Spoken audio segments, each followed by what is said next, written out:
Hi, friends. Welcome back to another wonderful episode of the Fake Nerds Watch, where we're talking about She-Hulk, episodes 5 through 8. 4 whole beautiful episodes, and you know what? It's taken 8 weeks. It took 8 weeks to get here, guys, but we're finally here. The hero of our dreams has finally arrived. Leapfrog's here, baby. Woo! Can't wait. Can't wait to talk about Leapfrog, but we'll talk about him a little ribbit later. Okay, I'll see you guys there.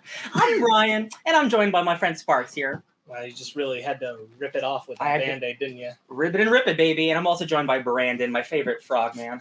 Did you guys see the video with Kermit applying for Leapfrog? Boy, man, I gotta tell you, because you brought it up, that shit makes me so sad because that Kermit voice actor I feel like they're getting worse. Right? He is. I thought it was just me, and I'm like, I thought Kermit usually sounds better. No, the guy took over, and I feel like he's progressively getting worse at being Kermit. Well, last but not least, our favorite ketchup and mustard daredevil himself. We got Ben Magnet. What's up, bro? I was about to say, I'm going to call my lawyer Matt Murdock because that pun is a crime, and I'm offended. Well, you need a lawyer for that one, so you called the right person. We're here, guys. Talking about we talk about 4 episodes of She-Hulk. It's more than we normally talk about, but schedules are hard, and these are pretty easy episodes to talk about. I think it's a lot of fun comedy, not too much stuff to chew. Luckily, would you like to know the episode titles? I would love to know the episode titles. Episode 5 was called "Mean, Green, and Straight Poured into These Jeans." Episode 6 is Just Jen. Episode 7, The Retreat, and Episode 8, Ribbit and Rip It. Ribbit and Rip It. So, guys, we are one episode from the finale. We are almost an entire season done with She-Hulk. How are we feeling? I feel like I'm gaslighting myself to not like this show. What? It's really strange. I don't know what the hell's happening to me because I'm watching the show and I'm enjoying the hell out of it, and I'm watching it and I'm laughing and I'm really liking it. But in the back of my head, I'm like, these MCU shows, man. These MCU shows, they don't. You're too online, Brandon. You're too online. I have this, but it's not just the online. You're absolutely correct. I am too online. You're absolutely correct. I'm not going to deny that. But it is also like I have gotten before She-Hulk. I had gotten to a point of fed up with the shows, even as much as I enjoyed Ms. Marvel, even as much as I enjoyed Moon Knight. Although, to be fair, the more I think about Moon Knight, the kind of less I like it. I kind of get to this point where I'm thinking to myself, like, it's not good though, right? But I'm like, no, it is. It is. So I'm having this like internal battle with myself to remind myself, this is different. This is funny. This is good. Like this is the one I've been waiting for. And I'm almost it's almost like, this is why we can't have nice things, because like I'm trying to sabotage myself into not liking it because I'm expecting it to not be good. But it is every single time I watch it. I'm like, this is funny. I really like this. Well, I'm glad you got that conclusion, at least. Ben, how are we feeling 8 episodes in? Oh, I'm enjoying it. Hardcore enjoying it. I think so far this is definitely probably one of my favorite MCU shows. Every episode I just it's kind of like one of those, how's Jennifer Walters gonna handle this case, or how's she going to go through this episode? I think out of the recent batch, there is one that's definitely my least favorite, just because there's a plot line that doesn't necessarily get resolved that I was kind of hoping would. But I mean, we'll talk about that later. It's the wedding episode. Is it Titania? No, actually, it's not. It's her abusive friends. Yeah. We'll but that's like a very minor thing. It didn't ruin the episode for me. But the show as a whole, I've been really looking forward to watching them. And also I really like how short they are, because that means they're quick watches. They're easy to me. It's a very easy watch, and it's a very fun watch. So far I have like maybe one tiny negative, but the rest I'm just going to be giving it glowing reviews because I've been having so much fun with the show. I've been loving it. I love Tatiana Maslany, and yeah, I've been having a great time. God, I adore her. I adore her. Yeah, every episode she just becomes more and more like perfect for this. The one quick little tidbit, one little scene that just constantly goes through my brain is this. I want to say it's at episode 5 where her lawyer friend or Brooks, the one who's representing her in the Tatiana case. Mallory Brooks. Yeah, Mallory Brooks. She goes, I thought you could get better clothes. Then she looks at the camera and goes, oh, yeah, my clothes. And I'm like, oh, why is she so cute? Why is she so adorable? I want to hear what Sparkz and Ryan have to say before we get kind of into more. I'm having a great time. The more it goes on and the more it's just a 30-minute sitcom, the more I'm actually enjoying it. Yeah. I'm really thrilled that it's up to 8 episodes and we still haven't really been like, we gotta shove the MCU in here, which is like what Miss Marvel did. And like and yet we also have shoved the MCU in here in not so many corners. No, but I mean, like, but not as egregious. No, it's very deceptive. But in a good way is what I mean. That's like, what I'm saying. They're doing it in the way that I want them to do it, where they're just like, oh, we're talking about the Sokovia Accords, we're talking about just the world, we're bringing up the damage controls here because we've been established. It's stuff that like they're not throwing it in your face, they're not making it seem like it's unwarranted for this story. They're weaving it in as you would a comic book narrative. And I'm just like, I'm having a ball, loving it.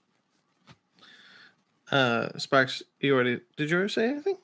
Oh no, I'll go. I mean, like, we have enough episodes at this point that I feel comfortable in saying that. Spin that record, DJ.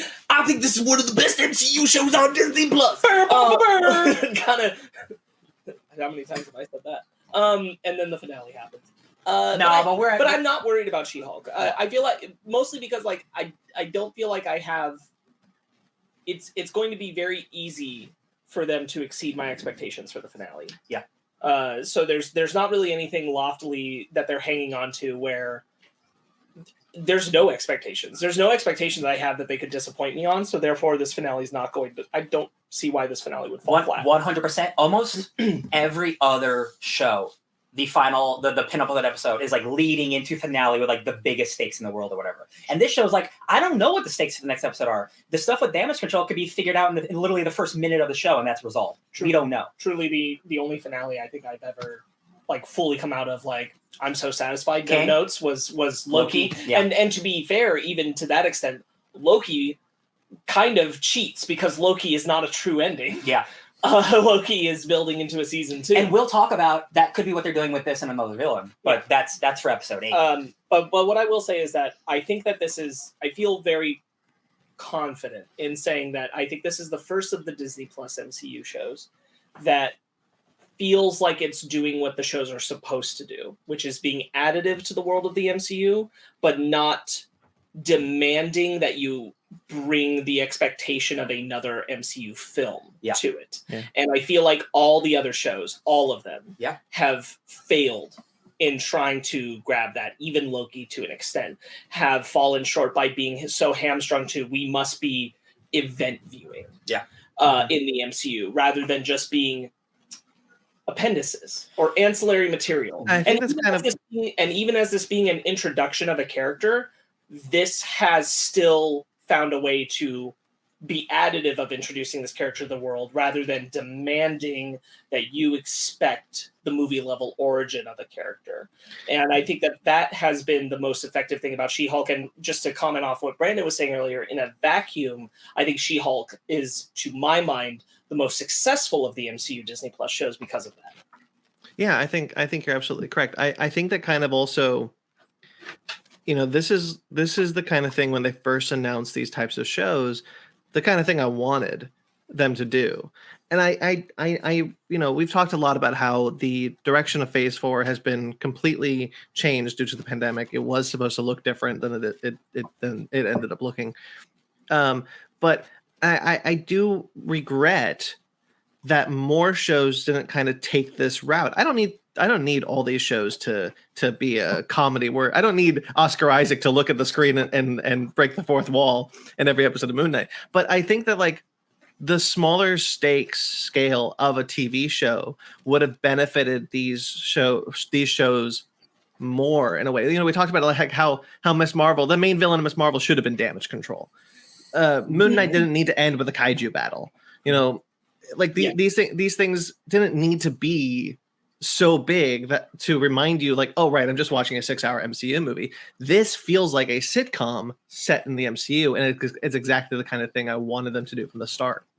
Right. It's one of the reasons why I land still pretty positively with Hawkeye overall, because like to me the only like real knock on Hawkeye is the handling of Fisk in the finale is just like, it just kind of spills out away from them. Mhm. But because the stakes stayed low and personal, Hawkeye worked more for me in the world of the MCU, and I think was at the time that Hawkeye came out the closest to what I think She-Hulk has successfully done. Yeah. Of that additive nature. And definitely, I think a lot of people online are struggling with the thing that we are talking about, this being a 30-minute sitcom that doesn't have to really tie into the MCU heavily. And I think a lot of people are, unfortunately, we're waiting for Daredevil 8 episodes in before they finally were like, oh, Daredevil showed up, cool, I'll check it out. Like, that's a bummer. She-Hulk is definitely one of the lowest rated shows that they've had, and it's a real big bummer. Because it's one of the best. And that and Miss Marvel, and I'm like, the two best shows are like the lowest watched shows. It drives me insane. Well, I do think. Sorry, go ahead, Brandon. Well, there's a number of disappointment that these MCU shows have had with audiences. They are not of the caliber that we've expected the MCU to be at. There's been a learning curve that a lot of people were just not prepared to stick around with. And even saying that, honestly, I wasn't too sure how long I was willing to stick around to this learning curve. I'm glad I did, but there is a sense that like Miss Marvel and She-Hulk, I think not only suffered from the fact that the internet is horrible, but also the idea of like that learning curve. I think many people were just not willing to keep going on that journey anymore, and I think that's kind of where that kind of hurt Miss Marvel and She-Hulk specifically. So we can't mention it without providing the context of like saying Miss Marvel and She-Hulk are also the lowest rated because they are the ones starring women. Yes. And women of color in cases. So like that is a factor. That is a factor of what has driven the internet to write like a lot of people to write this off or strongly decry it. But there are voices in that have deterred people who that's not the reason they're not watching the show. But the reason they're not watching the show is because people have convinced them that the quality of these is subpar. Mm-hmm. And I do think that the misstep really is that we're here because the expectations were wrong from the beginning. Mm-hmm. Like when Kevin Feige comes out and says we're doing these MCU Disney Plus shows, it's going to be like having long movies. It's going to be like having more MCU movies in your home where we can tell these extra stories. And that was wrong. And we shouldn't have done that. And we shouldn't have had that expectation. I think a version, if you could rewind the clock, a version of all this where it started, forget about like the semantics of timeline and stuff, where it started with a show like She-Hulk and then continued with the others and set a tone of expectation of what does an MCU Disney Plus show look like? It looks like a show in the MCU. Mm-hmm. That would have made people feel different. But the fact that we are expected to look at the previous outings with the same lens that we look at the Marvel movies already starts them off wrong. And the fact that the creators themselves have also had to look at them through that lens, especially in the early outset with like nowhere suffers more than this than Captain America and Falcon and the Winter Soldier. Yeah. Nowhere suffers more than that show in particular. And that was going to be the first one too. Because that one feels the most like we took a movie and we drew it out. Yeah. That is Armor Wars in reverse. Yep. It's very clear. And that is the starting point. Set everybody up for failure. And I think go ahead. Sorry, Ryan, go ahead. Well, yeah. WandaVision being the first one, I also set expectations because that's not a regular TV show. Mm-hmm. That is an experiment that worked. But again, besides that finale, like which turned into an MCU thing, like that is a really strange 8-episode look into like TV and horror. And like again, like when that's your first Marvel thing, like your expectations are really high, and then when you get Falcon Winter Soldier, you're like, what the hell's going on? Like it's like, did they capture something in a bubble? And it's like, no, you said it right. They're going about it the wrong way. You can't make these 6-hour movies, and we're finally getting to a point where like, wow, maybe we do an Andor, maybe we do a She-Hulk. And it makes sense. We always look at the kind of thing of like, we look at these like a lot of these could have been movies, and we talk specifically. We mentioned Falcon and Winter Soldier a lot, and we look at something like She-Hulk to kind of bring it back to the discussion. She-Hulk can't be a movie. The way this show is structured, it has to be this show. You cannot take bits and plots out and condense it into a movie. You can't do that. This show exists as a TV show It is structured like a TV show. It honestly is quite refreshing because so many of these shows aren't structured like a TV show. It's almost like the movie ends halfway through and then you pick it up an hour later. That's not what She-Hulk is doing. And it's topical for what we're talking about today. Like, it's not like we can't do something that isn't the sitcom-y format of She-Hulk and have it function as a show in the MCU. Daredevil season 3 would function just fine as a show if you said it's in the MCU. It's a dramatic show, but it's a show. It's not a movie. And that's kind of the line that we're needing to get to with the rest of these Disney Plus shows. But because She-Hulk has embraced so heartily and fully, I am a television show. It's a really good show. And now we should talk about the episodes before Ben passes out. So let's start with episode 5. I want to real quickly. If you guys look specifically at your screen, notice Ben is the top of Jennifer Walters. That's awesome. You got great legs, Ben. Anyway, sorry. Where's these? I need them to sing legs. Let's talk about episode 5. I think like this is the only thing that bothers me about She-Hulk. It is the okay, sorry. There are 2 things that bother me about She-Hulk. One of them, I'm kind of like, it just is what it is.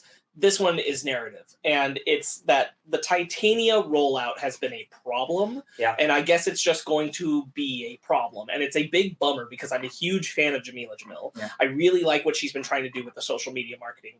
But the fact that the character was introduced in a way where it was never really explained what that was, and to even that point, neither of the characters, when they interact with each other, acknowledge that moment. Yep. You know, I was wondering that too. I was wondering that too. Like the whole time, it's like when she was confronting Titania about Titania suing Jennifer about the name She-Hulk. I'm looking at this. I'm like, she also busted through a courtroom and started attacking people for no reason. Are we not going to talk about that? So there is a like offhand line at one point in one of the earlier episodes, not in the episodes we're talking about. I think it was episode 4, where they mentioned that Titania was there because of a traffic violation that she was contesting. And I'm like, that's cool. Doesn't explain why she attacked jurors. No, it doesn't. Doesn't explain any of that. It's and like the fact that she has a super outfit and powers has just never been addressed by the show. They could have said like Luke made her an outfit, and she's like, "Why would you make something for her? Like she paid me." Like right. they could have connected. There's all kinds of things, and like it makes me really sad because I feel like somewhere in their head, Titania was something more prominent to an oppositional force to Jen, and that part got lost in the weeds. And it's not that I think that all the other stuff, which almost everything that isn't Titania is some amount of MCU integration one way or another. It's not that I think that the MCU integration has been important for the show or necessary for the show, or like the show is completely banking on it. But Titania is the original element that just is. It's not that it's not working, it's that it's just not feeling fleshed out. And it feels like she was supposed to be like the antagonist of the season, but they keep dropping her in and out. Yeah. And the foundation is weak. The foundation establishing her is nonsensical, and it's never explained, and it's never elaborated on. And like she'll do a thing, and then she won't appear for an episode, and then they'll have a fight in the next episode. Like, I'm here to destroy you. I'm like, I don't really care, if I'm being honest. Like, I don't know why you're like this. Well, the most interested I've ever been in Titania was in the first episode that we're talking about today, episode 5, where she's suing She-Hulk for her name, and they got to go to court and fight. That's a good episode. I really liked that, and I thought Jamila Jamil is funny in it. Yeah, I liked it too, and that's why I'm bringing this up, is because this is the episode where all of us were kind of, you know, it's been a few weeks now, but like that's the one where we were all expecting that we were going to get like kind of like this is why she was at court. This is why the fight with Jen that made her out herself as She-Hulk happened. This is, you know, like we don't need like all the minutiae explained, but like Titania just kind of comes out of nowhere. To be honest, like it's almost like the show itself is presenting her as though the scene in the first episode didn't occur. Yeah. Yeah, like if you cut that scene and still had her appear in episodes 4 and 5 and 6, the ones we're talking about here, the way she did, it would make just as much sense in the show as it does currently. It's like they completely don't acknowledge that scene, which only really bothers me because it is the moment that made Jen out herself as She-Hulk, and the fact that doesn't come up for Jen in any kind of interaction with Titania or any kind of like even expression about Titania is a little jarring. So we got a lot to do in the finale. There's there's a lot of characters who I think are going to show up again and stuff. But do we think Titania's done for this season? Because we got Intelligentsia and like Todd, and I expect Blonsky stuff. Like it's hard for me to imagine a version where I wouldn't be surprised if there's a scene. Yeah, but it won't add to. But it's hard for me to imagine fleshing out anymore. That there's something that's going to like really, really elaborate on her as a character, and it's something where I would not be surprised. I agree with you, Ryan. I do think She-Hulk will not only get a second season but deserves one, and she'll probably be part of that season. She will probably be back in that context. I hope so. I think that she is meant to be a running foil to some extent, possibly even later some like haphazard friend of Jen's. She like, becomes it has that kind of making, and I think Jamila is really good for that, especially with like the kind of sympathetic to an extent outro of her from episode 6 when she's smashed her face and takes the cake and looks very pathetic and everything. She stole a cake. I'm not sympathetic. But like it's like there's supposed to be something more there to care about with her. And we just haven't been given it. She has a sadness that we don't know about yet. You're right, exactly. Like there's this frustration with like why is she this type of person kind of thing. And I hope that that's elaborated on, but I can't imagine a world where it's really elaborated on in the next episode. Especially because like it's probably going to be like another 30-minute episode. Like I doubt they're going to extend the finale. Yeah, I wouldn't be surprised if it's a little longer. I could see Titania maybe getting like some almost post-credit scene to set her up for the next season. I don't know, because what happens at the end of I know I'm jumping ahead here, but what happens at the end of episode 8, I feel that's going to be like the main focal point of what's going to happen in the finale. And I honestly don't know if there's, if they find a way to push Titania in the last episode, then cool. But at the same time, it's weird because you're right. That is a bit of a problem with the show. But at the same time, I'm not too upset about it. I would like some more Titania, like the reason why Titania busted through, like the conflict between her and Jennifer, because it's like, you made me do this, you got me into this mess, and now you're using my name. You're my origin story. Yeah, essentially. I don't know if I even want her in the finale though, because what we have to deal with the finale, I don't really know if there's room for it, and especially if it's only 30 minutes, and it could be 45, and if it's 45, maybe you got the real estate. I don't know if I want you to do that, because the thing is, the first episode is still the weakest link of this show. This show's foundation of that first episode reeks of reshoots, and we know it. We know they did. It feels like that Titania thing was like, we need to get She-Hulk outed in the first episode so we have the rest of the show. I guess Titania's there. Yeah. And they didn't work backwards to figure out why that is. And that sucks. So what's frustrating is what we know is that that's not necessarily the case. Everything about how she got her powers with Bruce, the flashback stuff. That was episode 8. That was supposed to be episode 8 originally. And they moved all that. But episode 1 was supposed to be foundational establishment of Jen and Titania. And her as a lawyer and her getting outed. That was what episode 1 originally was. So we lost foundational Titania stuff to move Bruce and Jen back up to episode 1. But when they made that move, they didn't think about what we were losing in the conversation of Titania. I fully believe there were scenes in the first episode that made it more clear what Titania's whole deal was. And they're just gone, and then they didn't think about where to put them after. It might have been just a case of like after all the edits were done, they're like, we can't put this anywhere. It would make sense, which sucks. Real quick, I did have a thought. This is the only way I see her being part of the finale is if they took her blood too. If they took her blood too, then she can be part of the finale. I can see how they could do. We'll see if I doubt that's the case. That is the path I see. If you do it, I do have a feeling it's green blood they're looking for, but that is a fun alternative. Yeah, that could be fun. Yeah, looking for super DNA. So the anyway. So it's fun, but honestly, other than all of that, like I think Sparkz is absolutely right. The idea that like if you remove Titania from that first episode, or if you just ignore it, I think the stuff that they do with Titania in these 2 episodes is good and it's fun. And I really liked episode 5. I thought that was a lot of fun. Her trying to figure out how to why wouldn't she trademark her name? Like She's she got just it. didn't think about that. She's got at first she didn't want it, but then she does want it, and then her name gets trademarked. She's like, okay, I gotta prove that I was She-Hulk before she said she did her She-Hulk shit.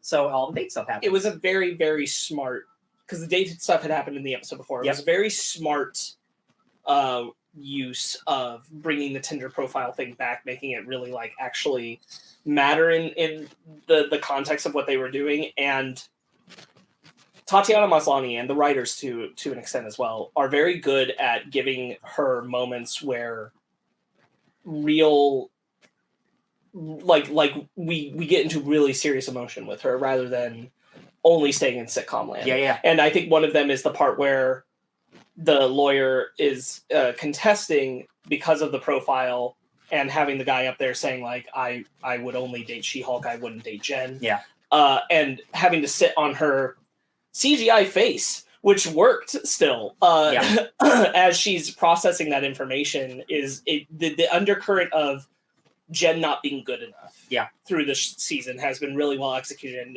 I think a lot of the foundation is kind of laid right here in episode 5. Absolutely, yeah. Or like really like brought to the surface in a really good way. I think they did a good job with that. I will Speaking of faces real quick, I think the CGI on her face just keeps getting better and better. The clothes, they're about the same.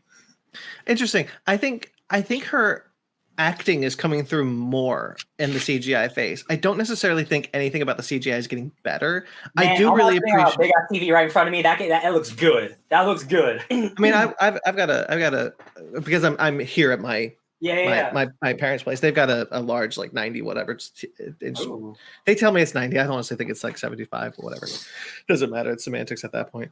The TV. So like I watched it on that TV, and I think what I really appreciate about Tatiana Maslany is that she is such an expressive actor that they are able to let that acting come through in the CGI face, and with the benefit of having her on set and having performance capture that we've had for over a decade now, and being able to kind of refine that. And so like even in CGI that isn't as refined as I would hope it to be, you still get those performances within it.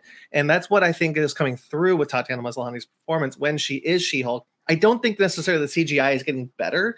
And I just kind of think it's stagnant. They just can't do anything with it. But I do think her performance is coming through a lot better as the show goes on. I mostly agree with what Brandon is saying there, and I want to highlight that I think it's a very good kind of middle finger to the commentary that was coming out around the time of the trailer, where people were saying, "Well, women just don't their faces don't CGI go to CGI as well as men's." Yeah. And I think it's a real good no, we can do it. Like she's not the first woman CGI character. Yeah. No. This was a No, I know. Really sexist argument. I've seen that too.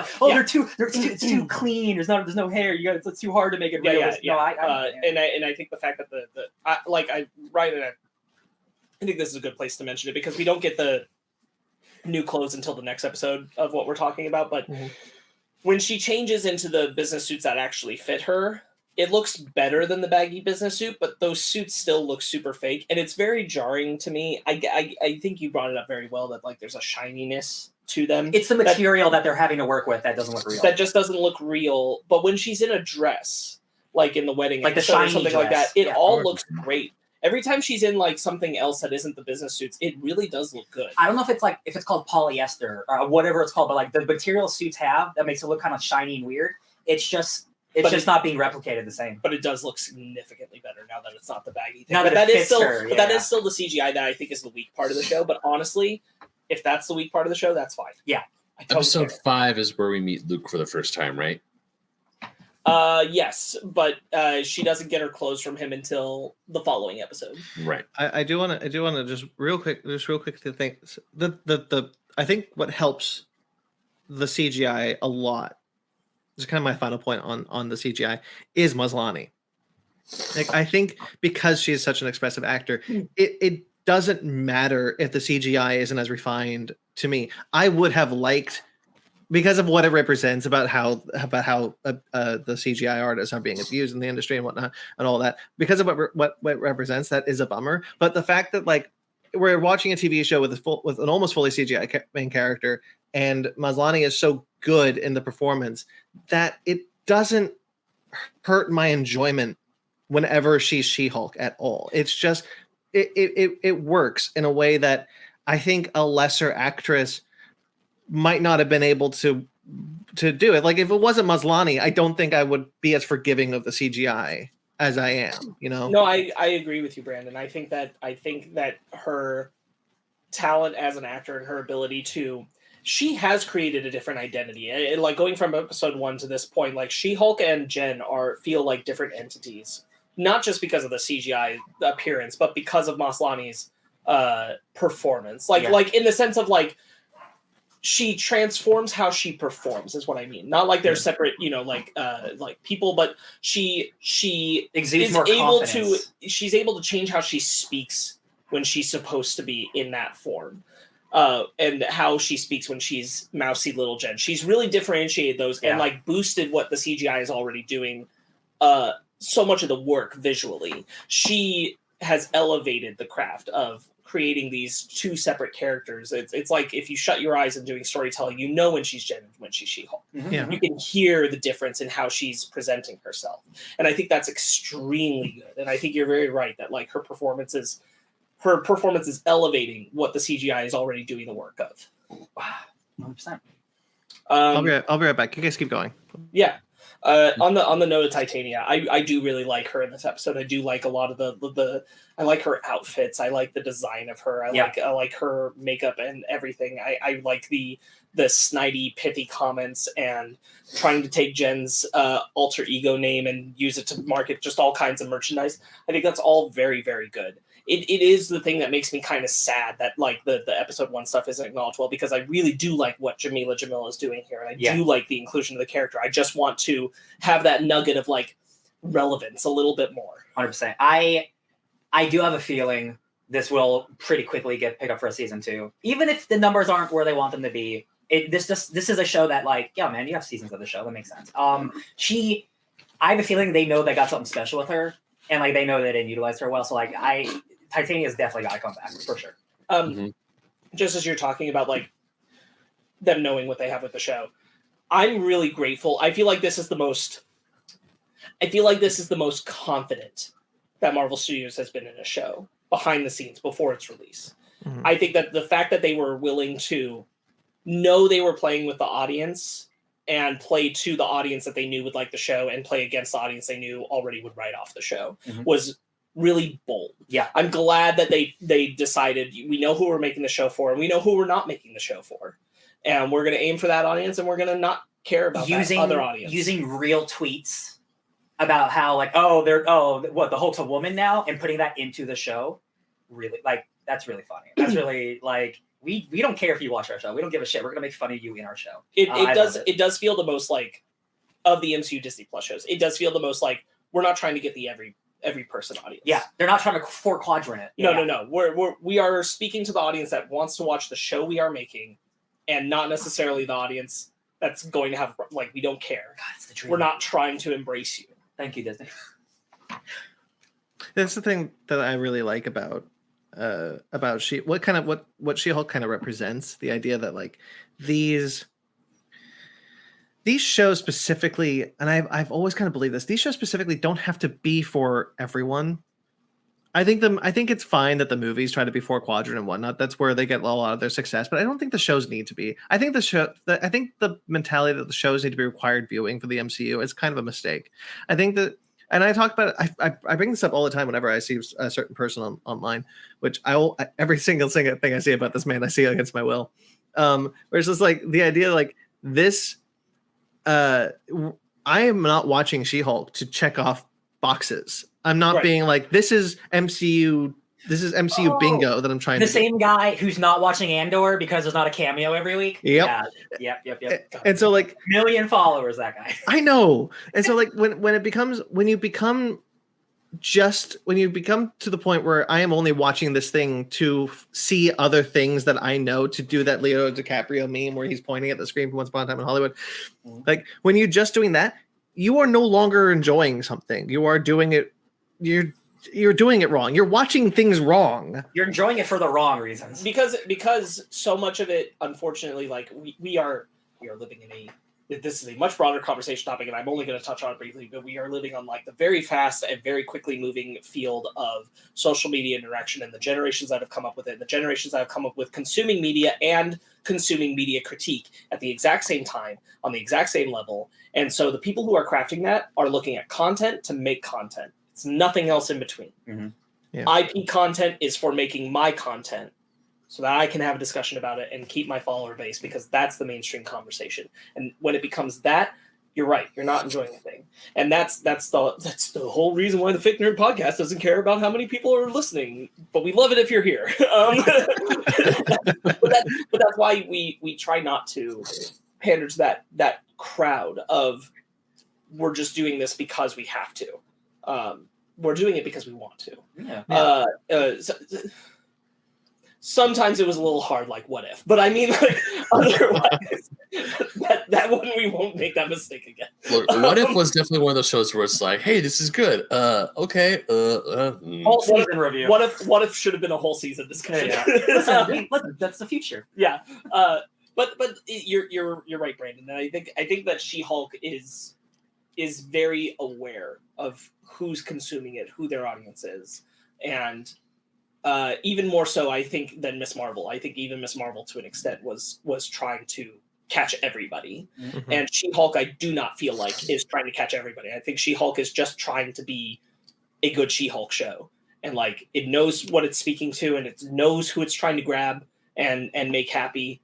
And it's not trying to appease the people who are already not going to like it. Mm-hmm. It feels like they knew ahead of time what the comments were going to be, what people were going to be saying, and said, why don't we just not embrace that and in fact tackle it directly? And I think they've done that very well. And you talked about the confidence about She-Hulk. Sorry, Ben, real quickly. You talk about the confidence about She-Hulk, and I talk about a lot of the time that the writers that they get for the Disney Plus show specifically are people who have only who have only written an episode of Rick and Morty every now and then. Like, it's always just, I use Rick and Morty as an excuse, although that shows up on their resumes a lot. There's a bunch of people who have written an episode here of NCIS, an episode there, whatever. Or sometimes it's just I wrote one episode and then I got to showrun a Marvel thing, and I'm like, you're picking people without the experience without the showrunner experience because they're cheaper, and I fear because they're cheaper and not because they've got the pitch that you want. You're guiding them.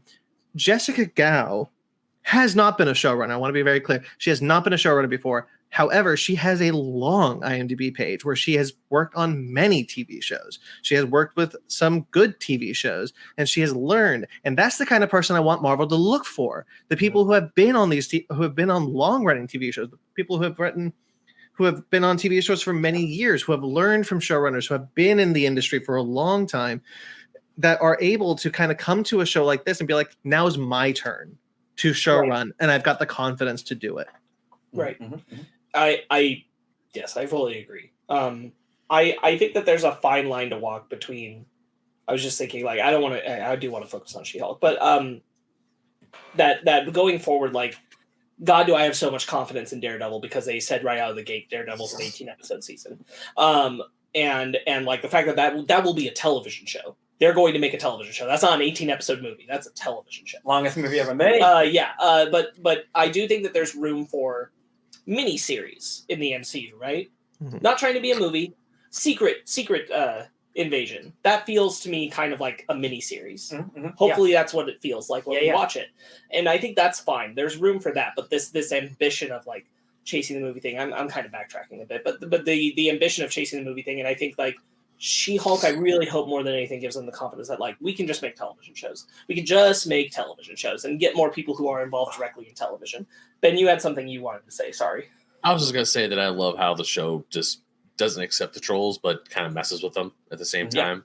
It's like, we don't care. It's essentially it's She-Hulk extending her own middle finger to all the people online who are hating the show. So.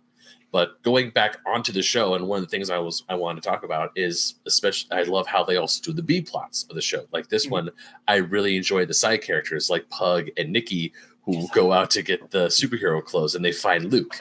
And I love that, man. I love that man. He is an absolute treasure. I love when he approaches Nikki and says, "Okay, I gotta start trying maze. I need a favor." She's like, "What?" "I need your help so I can get myself 2 pairs of shoes. One Snicker rock and one drop. stock." Yeah, and she just looks at him and says, "I respect that." The Iron Man 3s. The Iron Man 3s. I have missed him the past 3 episodes. Same. I have to admit, I have been sad not to see him. Yeah, even when he first when he first showed up to represent her old coworker at the DA's office. Mhm. Absolutely, it's like I love a lot of the side characters' interactions. Even when when Brooks, when she's talking to Jennifer after they won their case against Titania, I love all the chemistry with all the characters and all of her coworkers, and I even like the interactions with her and her boss. Like when he's like, "Why did I drive down Santa Monica Boulevard and I saw an advertisement for a She-Hulk booty booster?" And then she explains it. He's like, "Oh, actually, I don't care." I don't really care. I really wanted because I wasn't here to talk about the when the last time. I really love when the light elf pretends to be him, and he's like, "You guys know me." Yeah. Yeah, misogyny is my Boy, pick, there's nothing baby. I like more than harassing women in the workplace. Oh, yeah. And he's like, "No." I really like him. That is, it is a shame that he has not showed up more. He shows up in episode 8 for some finger snaps, and I'm like, "Yeah, Pug, supporting his friends." But yeah, besides that, I mean, I don't get me wrong, I love the A plot as well. With I also love how they ingeniously come up with ways of how Jennifer could win a case. That's like, oh, how are you gonna get? It's like we keep saying, this is definitely like the first true MCU television show. It's not a 6-hour Also, movie. it feels like a legal show sometimes. Yeah, like, exactly. It's got what you're talking about. What I think you were kind of stumbling onto is like it's got these moments where he's just like, "Oh, I just realized how I can win this case." Yeah, like That's how straight out of a David E. Kelly legal drama. Yeah, it's what do we call it? Like when she comes up with the idea of like, "Oh, my dating profile," and she's like, "I'm gonna die of embarrassment, but this is how I could beat Titania." And even though I gotta, I don't know what exactly I felt when the the guy that she slept with, the very handsome man who, Yeah, Doctor Man.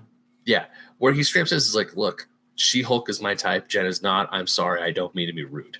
That's Like, hey, I don't know could have been what. nicer after their affair, but hey, that's completely fair. Yeah, exactly.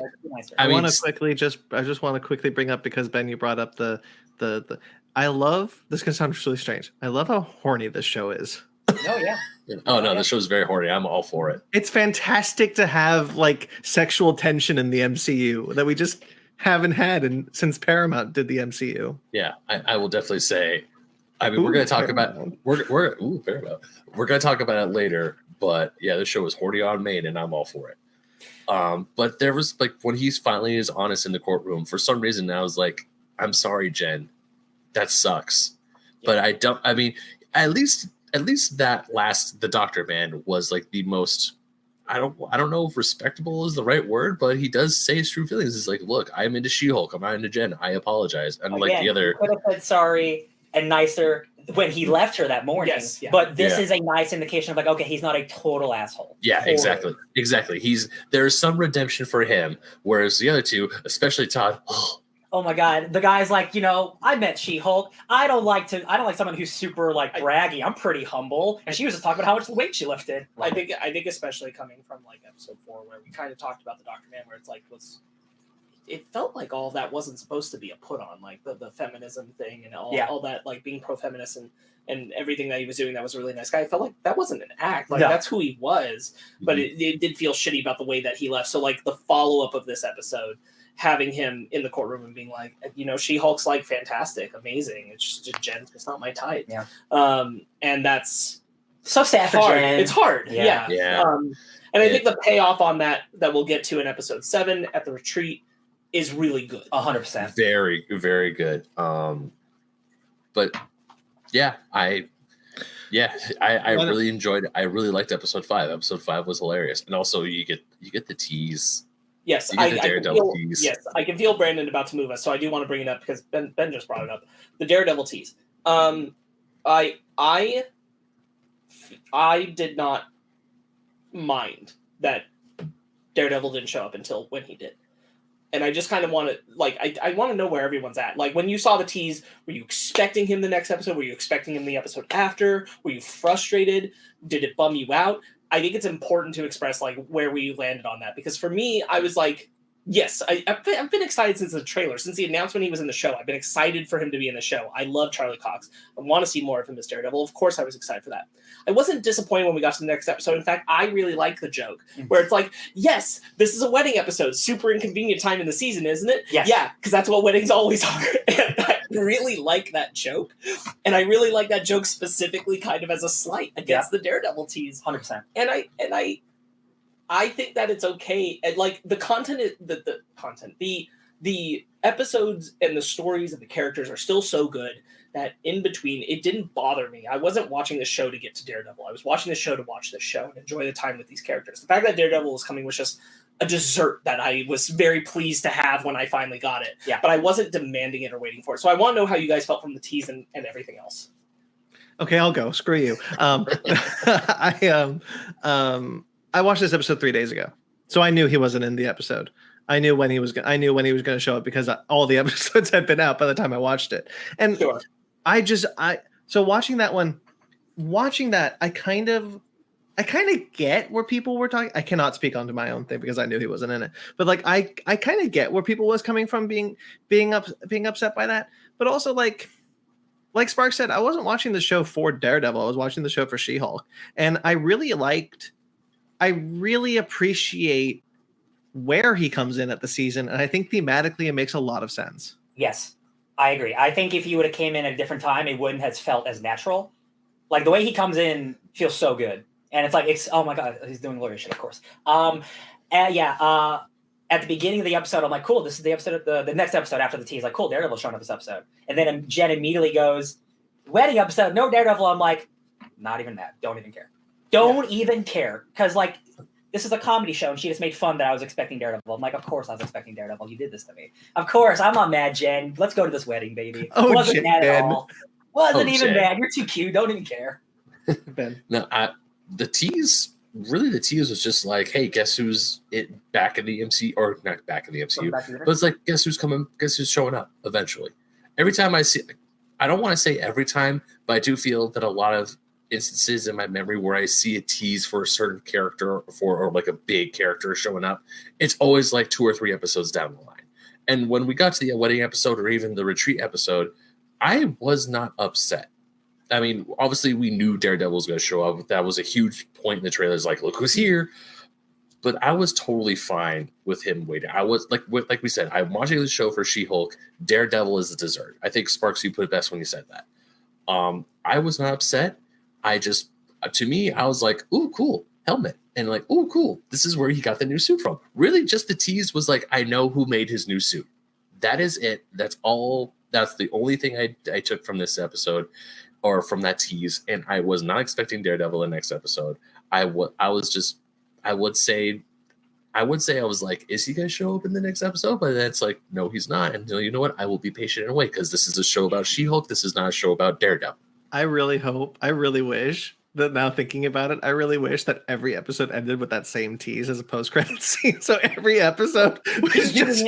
Why hasn't he shown up So yet? that I think would have entered the territory. I kind of wanted to put this in context with the Ralph Boner thing, which always bothers me from WandaVision, where I felt like they were not only like playing with the audience, but purposefully infuriating the audience.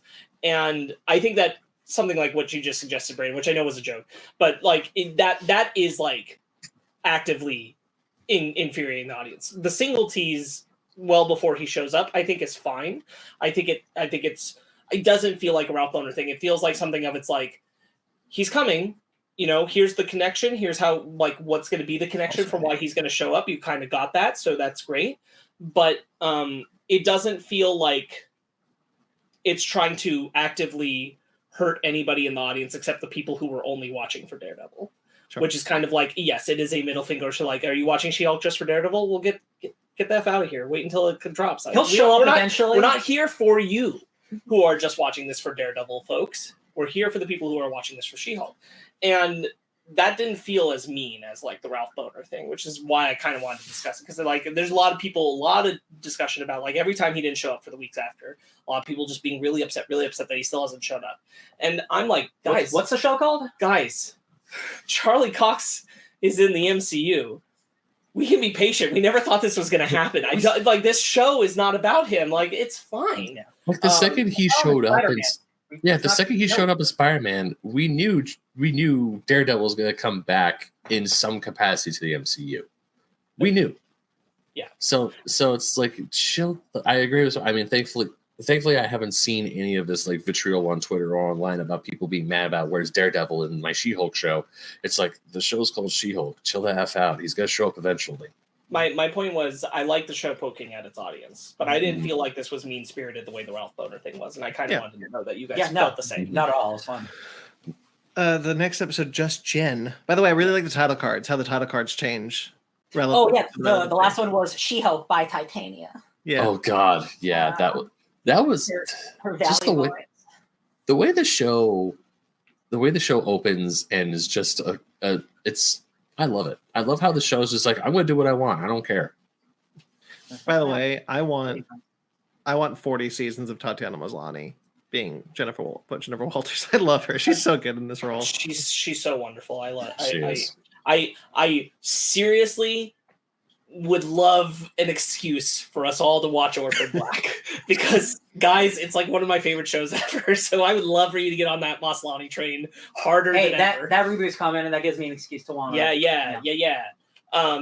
So Wedding Time. How many seasons is it? 5 Orphan Black seasons. That's doable. It is doable, and they're 13 episode seasons. They are not long seasons. Anyway, I would love an excuse to discuss those seasons. God, what a show. Anyway, what I really like about this episode is the focus on Jen wanting to just show that she's in a good place. Yeah. That she's happy, as everybody is saying, like, well, you can't be happy without a boyfriend. Like, and she's reached a point even after like what happened in the previous episode where people said they don't want to date just Jen.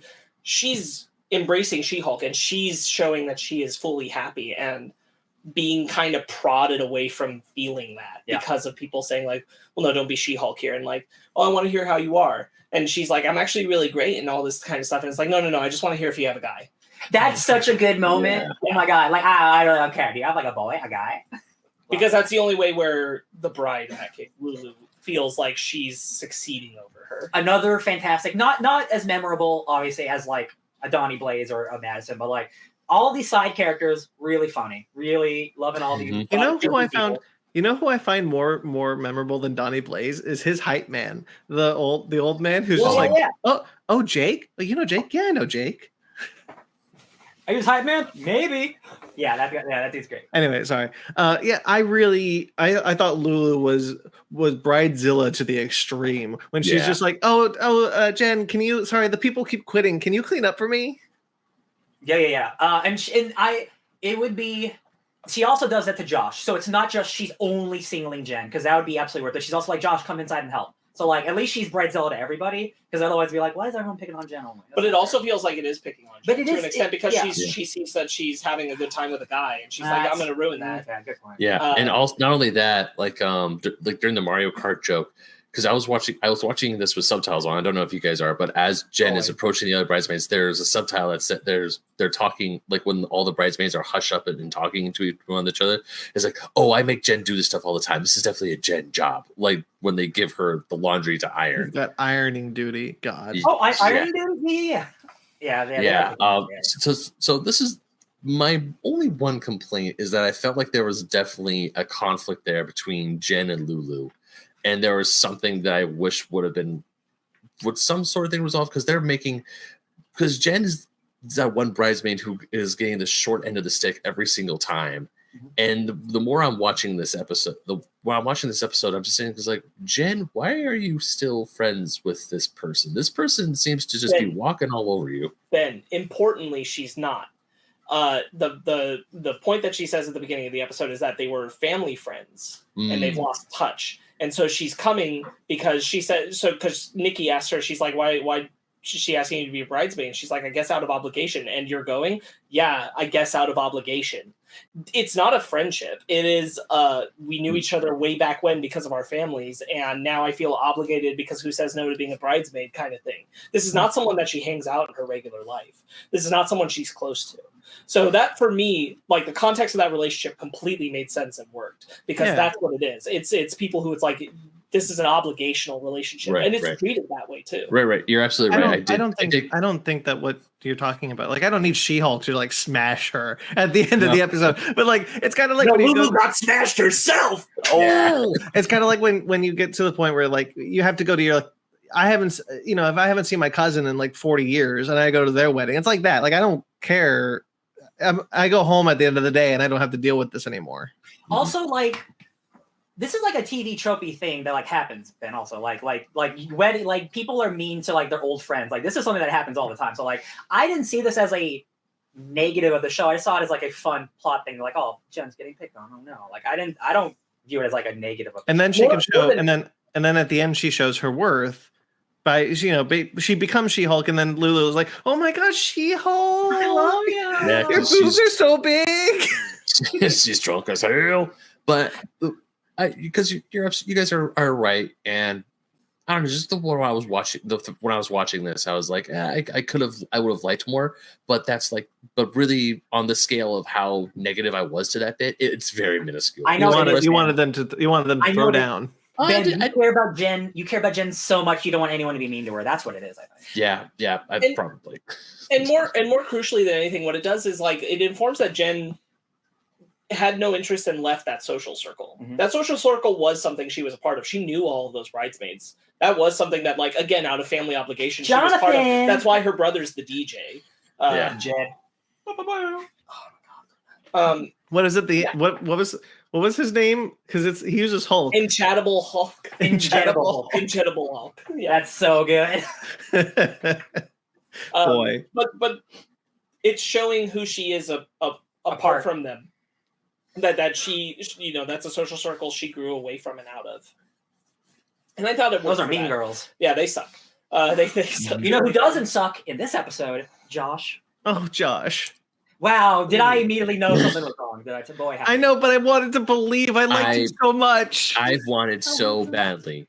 I was praying that like this isn't gonna happen. This is like he's a good guy. Because they have such good chemistry before the reveal at the end that they're monitoring him, and it's like you have this thing where they're just like she's just like, oh, I was just gonna come here and talk to a pretty girl eating the nuts. It's just like, oh, me. It's just like she's talking to him and she's smiling and she's having fun. Someone finally just wants to be with Jen, and I'm like, oh, Jen, I'm so happy for you.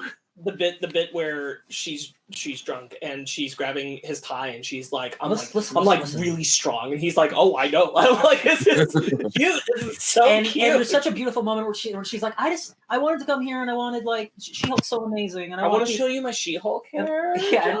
And Josh is like, I think you're amazing, Jen. You don't need She-Hulk. And she's like, I found him. I got him. I'm going to have such good sex. Yeah.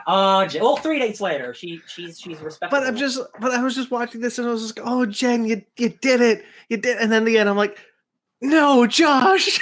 Yeah, I even before the next episode, I was like, there's no way this is real. It's so unfortunate that like I know like because I wanted to believe. I was in X-Files. I wanted to believe, but I knew. I just knew. But you knew, yeah. I was hoping so bad that this is going to be a good one for Jen. I was like, she needs a W. She needs a W so hard. It's like, it's so fun. And everything about this dude, because he was like going up to her, he's like visiting her or not visiting her, texting her. And she's like a little schoolgirl. Like she's like texting during meetings where she's not supposed to. She's like trying to sneak a message here and there. And the dates they go on are so wholesome. We're going to go out to a food truck. Let's go to a drive-in movie. Let's do all these.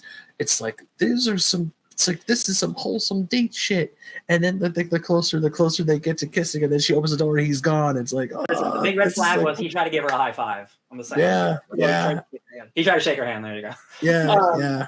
Oh my God. While we're still focusing on episode 6, I got to talk about what is, I think, the best B plot ever in the MCU, Mr. Immortal. Oh, yeah. Oh, that was. Oh my god, so another fun day on Twitter where all the Mr. Immortal fans rose up. Like, oh yeah, you guys exist today, I guess. Oh, You're freaking 80s ass obscure character. It's like when everyone became a Tolkien scholar all of a sudden because of Rings of Power. And you're like, yeah, okay. It's so funny that every time a new property shows up, like those people just come out of the woodwork. It's really great. I think what's so great is Mr. Immortal again feels like another perfect execution by She-Hulk of expanding the world of the MCU into its like tertiary corners. But not feeling like we're drowning in MCU stuff. Like this was very informative about like how people are engaging with superpowers at this point and superpowered people. And what's great is that like it's establishing a bigger world, and like over the next 2 episodes, we're gonna meet like 6 more superhumans, and though none of them matter. And I'm like, this is what I want them to do all the time. They don't need to be special. You can just have them show up and like, yo, I'm a little strong. Yeah, I'm a little stronger than normal. Like, great, cool. Mr. Immortal when he just jumps out the window. When they're just like 2 girls are yelling at him, like, I can't handle this. I confrontation? No, murder time. when Nikki and Mallory team up to handle his divorce case, and they're just constantly ragging on how bad of a husband he was, and he just jumps out the window. They're like, oh, that's how. I love like the rationale of like, so I don't technically die, but I mean I do. Legally, really. I die. I die, but only legally. Like, you son of a bitch. But like no one has Nikki, been married more than me, literally. Which even by legal terms is like you're faking your death and you create fake identities. Like this is you're that's still that's like it's messy, man. And Nikki is so good when she's getting everyone to like, okay, so you want money, you want eye contact, you want this, you want an apology. Like she's so good at figuring that out, and it's like, can we not do the 15 seconds of eye contact? So you get 20 seconds of eye contact. Wait, how come I was married for 18 years and she only had 3? Well, I had a kid. This isn't fair. Like all that is so fun. And Mr. Immortal just like, why not? Can I jump out the window yet? Yeah. Individually, I also appreciate that Mr. Immortal's bisexual. Yeah, ladies and Sebastian. A+. Mm-hmm. Good for him. Mr. Immortal, I really love the impulse of this dude cannot handle conflict so much that he would rather die. And so like he whenever there's a conflict, because he tries to run when they're talking to all the wives, he has this moment where it's just like, he knows, because he knows he's immortal, he just knows that the way to end conflict is just jump out a window. And he just like waves away as he destroyed a car that he's gonna have to pay for. Yeah, and his whole stance of like, really nobody believes in love more than I do. Nobody's tried marriage more than I have. Literally, arguably. I love it. What a great guy. He's very funny. And then let's see. Great wedding. Titania shows up. Socks Jen when she's drunk. That's rude. Yeah. I like that Drunk was so drunk. Jen was so drunk that she forgot how to transform into She-Hulk. Oh, yeah. Oh no, I forgot how to do it. It was that easy. I really like Maslany in this role. I think she's so good. I could talk about Maslany in this role, specifically just her, for 3 hours. That's how much I love her in this role.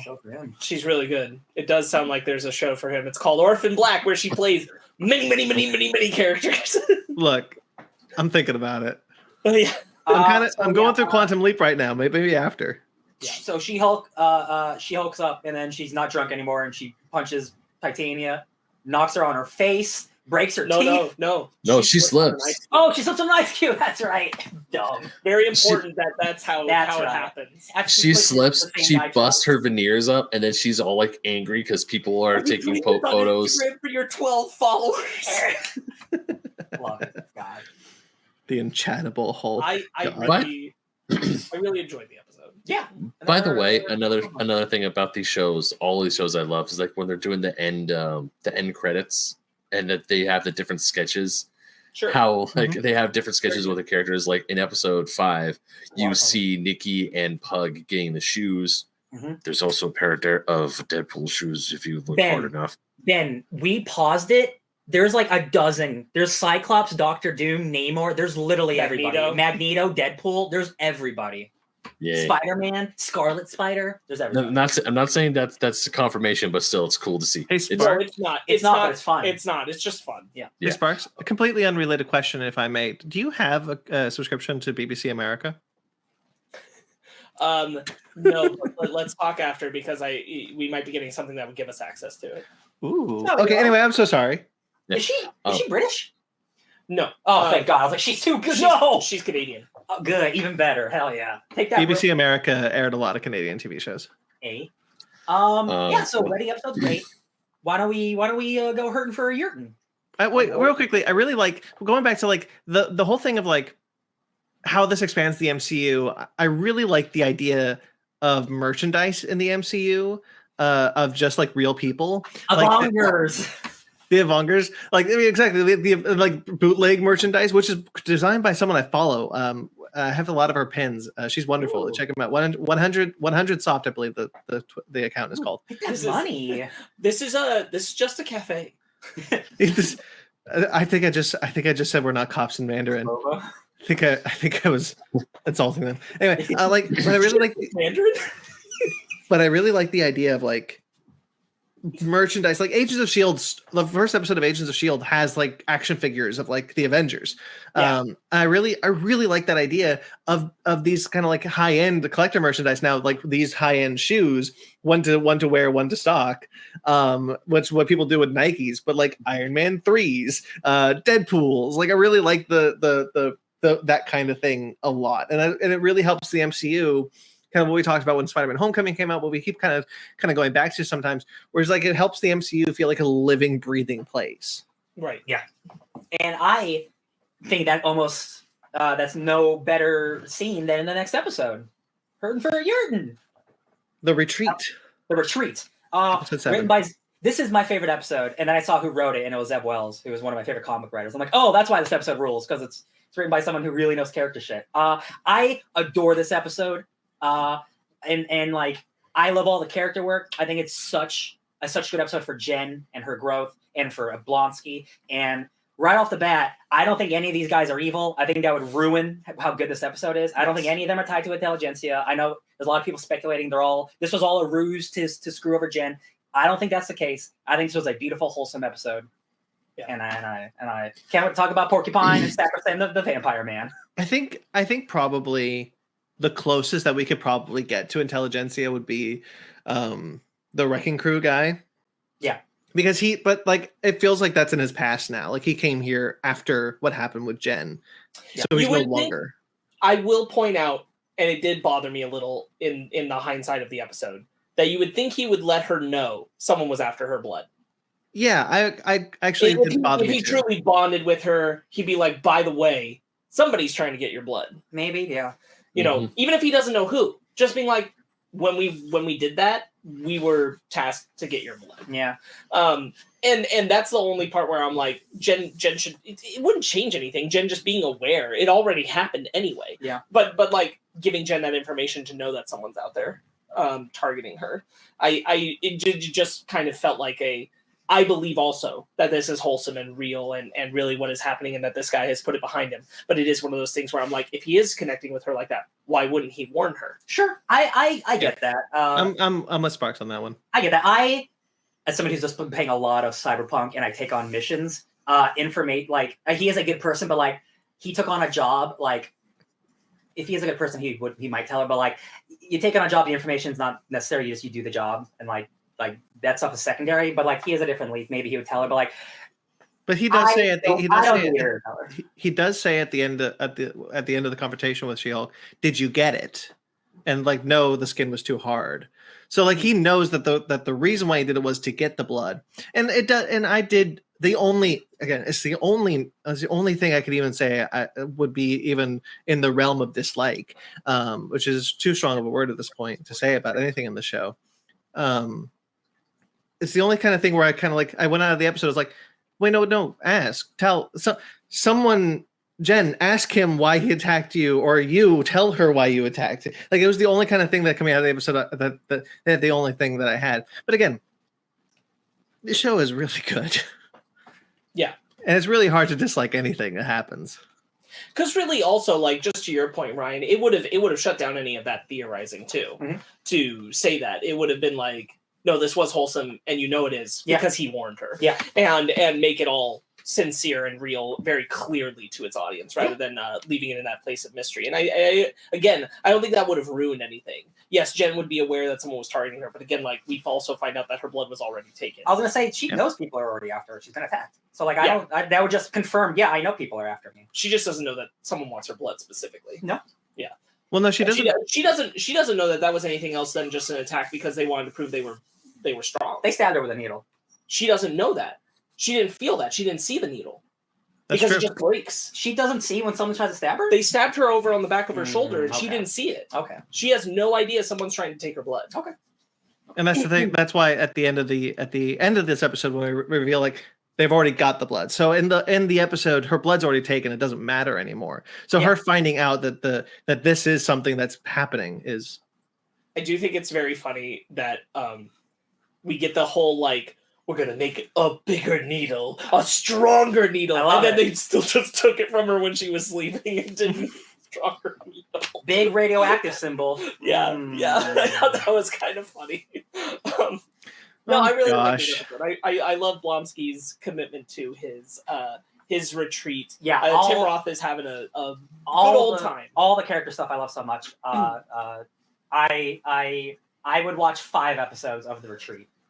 Just because I think the character work is so strong. And like when it was first, I want Jimmy Woo to have to visit The Retreat. Oh, beautiful. Dude, this could I want Blonsky to be the superhero like therapist. Yeah. Even though we have Doc Samson from The Incredible.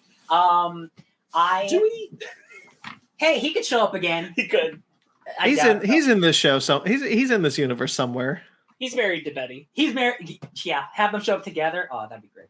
She definitely didn't just abandon him and sleep with Edward Norton and all kinds of stuff. No, he understood. He understood. Yeah. I just think when the episode first started and I realized it was going to be one of these episodes where everyone sits around in a circle, I was like, I don't know if the writing's got to be really good. Thankfully, it was. Yeah. And it didn't turn into we're actually all evil. We're out to get you as soon as you turn into Jen. I'm glad none of that shit happened. It was just like, I definitely felt that for a second where I'm like, when she's powering down, I'm like, oh, no. 100%, yeah. But like, it's really just these people, they all want to get better. And it's really nice just to see a therapy session of superheroes or supervillains or just super people. When Porcupine just goes, okay, I think I'm ready. Oh, actually, can you put that back on? Because like, wash it to dry clean first. Yeah. All of these characters are real. Half of them are mutants, but that doesn't really matter. It's just really fun that, again, like we talked about with Mr. Immortal, bringing in characters like Porcupine, bringing in characters like Saracen, who is a Punisher villain, bringing in El Aguilar, who is a mutant with bioelectricity from like 70s, 80s X-Men stuff. Like, it's just really fun. And as a comic book fan, like, again, like none of these characters are my favorite. You could say Mr. Immortal is your favorite. I don't believe you. But all these characters are real, right? And now they get to exist, and they don't have to be the main plot of a story. They can just exist in a world, and that's what's nice about the MCU. It's a world. It's also great to have a character like Jen, encounter Man Bull and not make a big deal about it. Yeah, like he looks like that, and we're very deep in the MCU at this point. Yeah, we could just accept Man Bull on appearance. And I love that, like, I'm a science experiment. Like, I'm blah blah blah. It's like, so much backstory. I don't care. And I'm like, exactly. I love it. He's a Man Bull. What more do you need? Yeah. Ben, I agree. Looks like you wanted to say something. Yeah, I was fully prepared. I was not fully prepared, but I was kind of expecting that this was going to be my least favorite episode. But as the episode was going on, I was like, this is actually really good, because I was like, okay, we're gonna go to Blonsky's retreat. Something's probably gonna happen. All these supervillains are there. It's probably gonna be like they're gonna gang up on Jen, and all this stuff is gonna. I was expecting like a cookie cutter thing where our hero is in a place with a bunch of villains, and all of a sudden it's like, surprise. Absolutely. But the more the episode went on, like when she finally goes into the therapy session or the group session, and then the real character stuff comes out, not just with like Aguilar, Man Bull, and then everyone's talking, and then just how everyone's feeling about it, and then Jen finally gets roped in and she starts talking.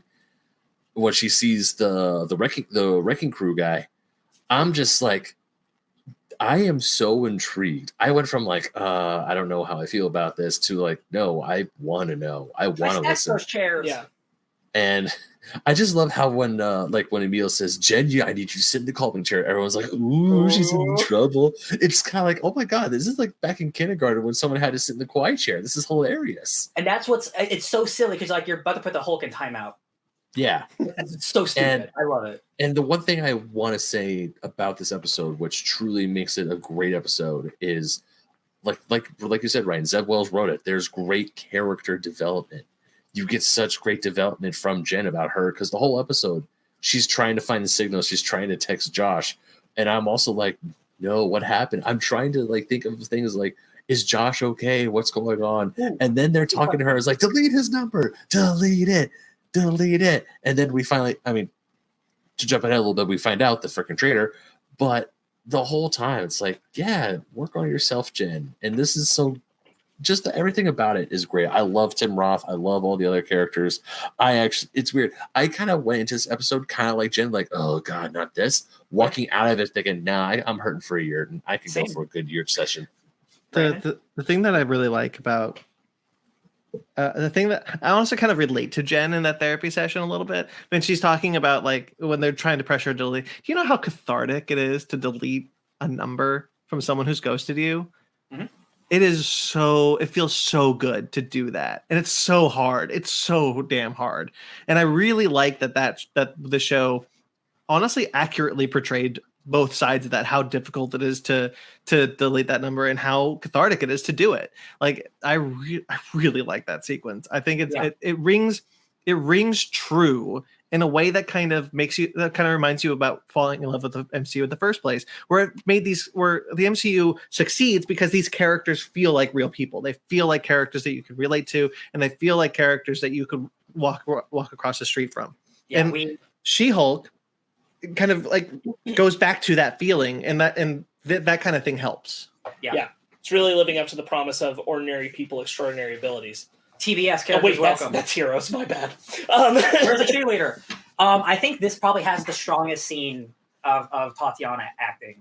Yes. When she's breaking down, talking about like, I finally met someone who liked me, and it turned out. And she's in She-Hulk form. Yeah, and you still get and you get the tears, and it's like the best. It's the best like that she's ever looked as She-Hulk, and like the emotions, and I'm like, God, she's so good again, as a CGI character, and again, not in a business suit, and the outfit looks good. Yep, true.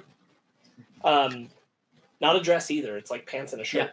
Yeah. I just want to real quick. I love Saracen. Anytime he talks, like, "You're doing good, Jen," and you look tasty. Sorry. Take over. Someone stop me. Someone stop me. Talk about someone bail me out. Talk about my father. God. I love how he says, "Someone bail me out." That's just that's hilarious. I love it. I really like Tim Roth's performance as Blonsky in this show. I really wish we lived in a world where we got another Hulk movie and Blonsky was able to be evil Abomination again. It's unfortunate we never did, but also it's been 20 years essentially since.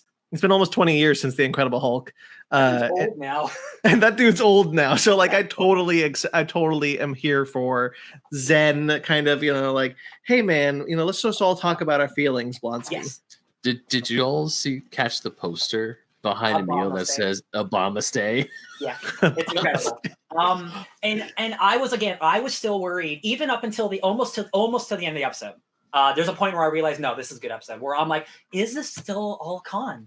But once I realized he had so much merchandise, he had Obama stay. You can't make that shit in a day. That takes brand building. That takes you doing stuff. So like, this is real. This has to be real, or this entire season setup of Abomination's like, why did you do all of this? Because this is like real character shit happening. And like at the beginning, I was a little worried, but now I'm like, no, this is who he is. I do want to clarify that. I do mean 20 years in universe, not in real life. I know. No, Tim Roth is also old though. I know, but like I know it's 2008 wasn't 20 years ago. I didn't want anybody going to see Spider-Man Homecoming and be like, 2012 wasn't 8 years ago. No, time's like. Yeah, I think that this episode does a really good job of walking the line between sincerity and humor. Mm-hmm. It's very funny, but it has a lot of heart. I think it's a very good episode. I agree. I think this overall has maybe Tatiana Maslany's strongest moment throughout the season with the confessional and like how important it is to have provided that moment of again what the season has been building in her character very well. It's a sitcom show mostly, but like it's still building this idea of like how she is interacting between the two identities and what that means for her, and what that means for her as her former self, as Jen as well. And I think the episode executes on that very, very well. I just really like it. I was still up until real quick, man. Up until the yurt scene, I was still like, I want to believe this is wholesome, but there might be ulterior motives. Once she exits the yurt and El Aguilar goes, yeah! I'm like, this is all real. There's no way they're faking this. This is so beautiful. I love it. And Blonsky's like, people hurt you.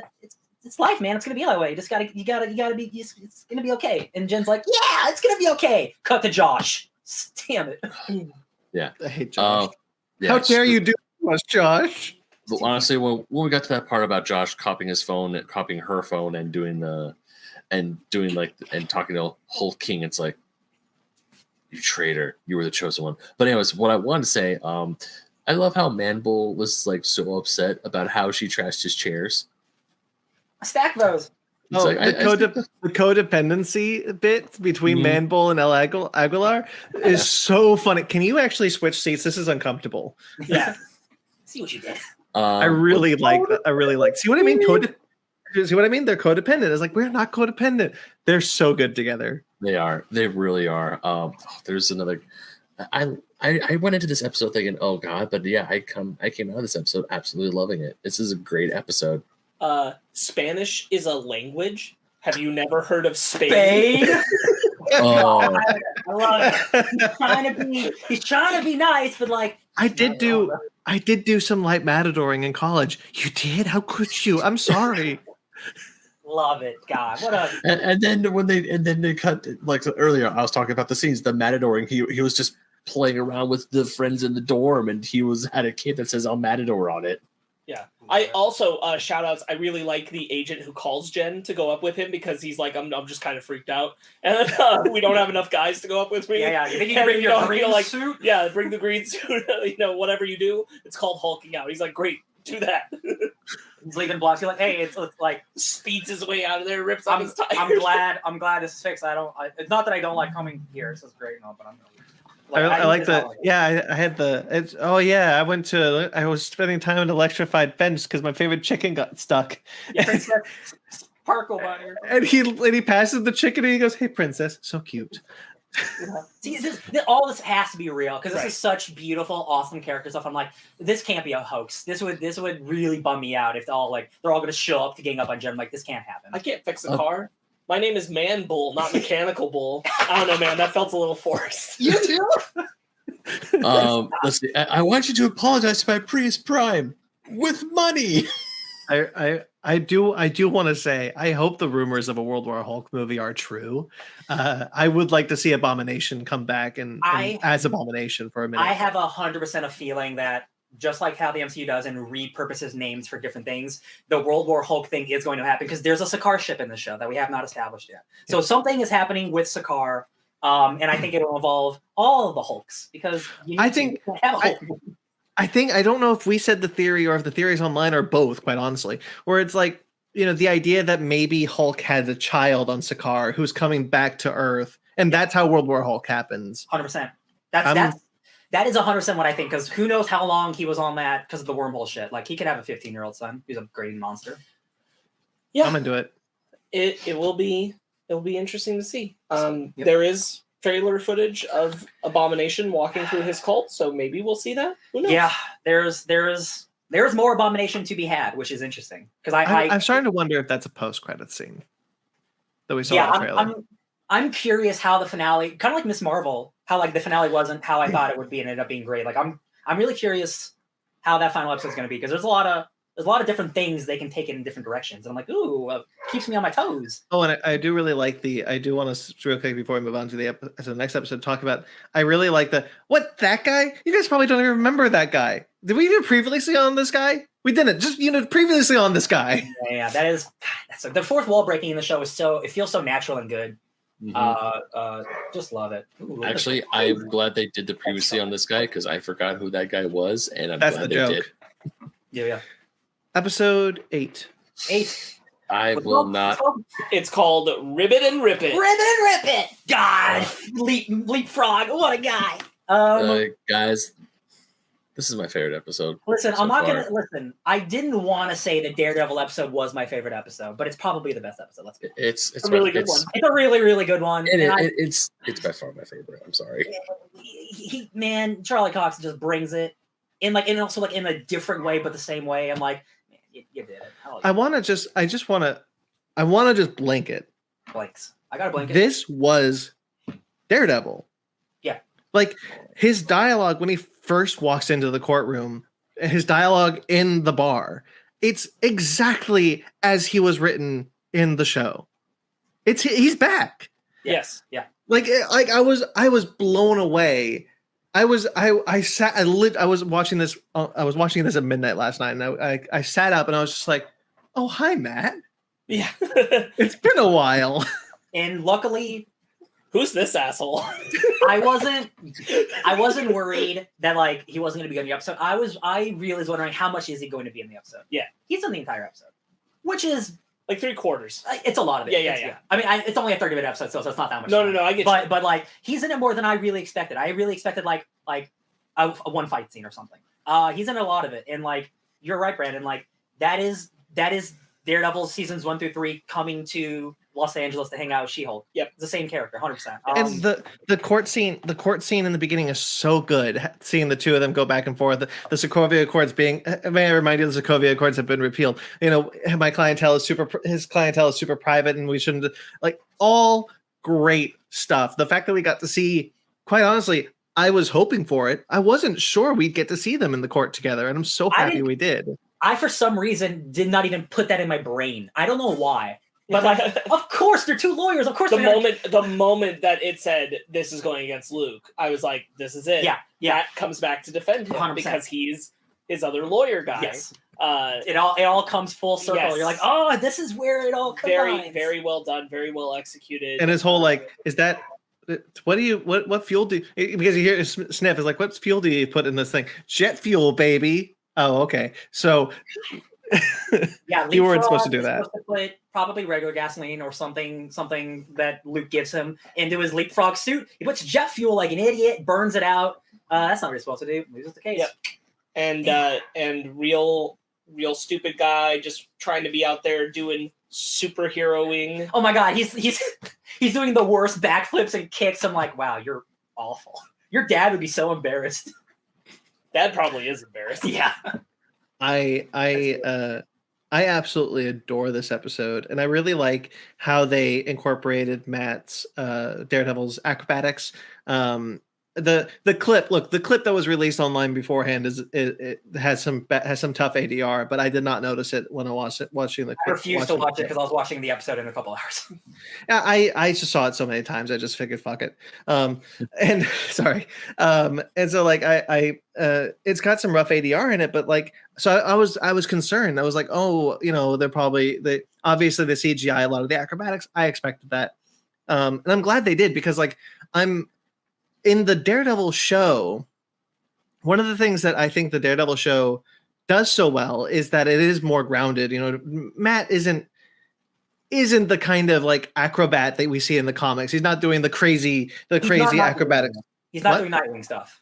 Right. And so what I really like about what we saw in they did the same thing with Fisk, right? They gave Fisk basically super strength to kind of match his his comic book counterpart. They allowed Matt to do the acrobatics stuff that we didn't get to see in the Netflix show, because the Netflix shows, quite frankly, were just lower budget than this show is. And I'm really happy that they were able to do that, but still keep his fighting style, as we see in the hallway scene, definitely allusion to the show. We see him be that Matt Murdock that we're so familiar with, and I'm so glad. I'm so happy with the merge. The blue lighting was really nice. Hey, remember it used to be red? That's what it is. It's different. Did anyone else catch the snippet of the theme song when he finally tells Oh, baby. Of course we did. I missed about the X-Men theme song. Of course. I'm sorry. I caught that because that's actually my favorite theme song of the. I'm surprised the you Marvel shows. caught that because you missed the X-Men theme song. I know. From Marvel. I missed the X-Men theme. I missed a lot of themes. Even when I saw Doctor Strange and Multiverse of Madness, I missed the X-Men theme the first time, and when I watched it again on my plane flight, I finally caught it. But yeah, just hearing those piano notes for a split second, for a second and a half, I was like, yay! And it's even better because they turn it into a joke. Because it That's starts true. playing, Yeah. and he's like, "I'm Daredevil." She's like, "I don't know who that is. Why do you look like mustard and ketchup?" It plays for both audiences, which is really great because it's like if you know, you know, and if you don't, you're with Jen. Yeah. And that works really well. But what I also love about it is that I'm really glad that there's a direct this is the show where you can do that, where you can do a direct we are acknowledging the Netflix show. Now I'm not saying that means yes, that is canon. It is.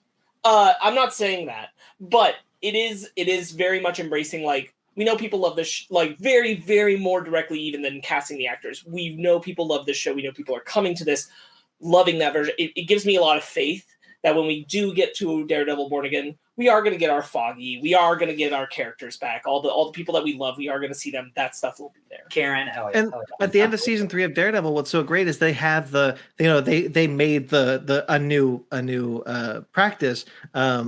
Nelson, Murdoch, and Paige, Right. and so in this is oh yeah, we have a firm in Hell's Kitchen that does pro bono work. That's the us. This is the He said we. He said we. He said we and us, and I'm like, oh, we're getting Foggy and we're getting Karen back, baby. Didn't even I think Megan said Daredevil says gets a phone call. Didn't she say Foggy? I think she said that. Somebody said that. I don't think he says it, but Megan. Yeah. On the couch was she was getting called. Because didn't she watch Daredevil? Yes. I think she thought that was Foggy. She thought maybe she was getting a call from Foggy. I'm like, man, that'd be fun. But I didn't need it. That'd be so fun. But they exist. It's coming true. It's coming true. Yeah, I don't think you're going to start. Sorry, real quick, Brandon. I was just going to say I don't think you're going to start from scratch with that 18 episode show. I don't think you're going to start from scratch with the cast soft over again. It is soft reboot, but you are bringing back your people. Hell yeah. Yeah. I'm really happy we're in a place where there was a part of me that was concerned that if we saw the MCU version of Matt Murdock, it wouldn't. The writing wouldn't be there or whatever.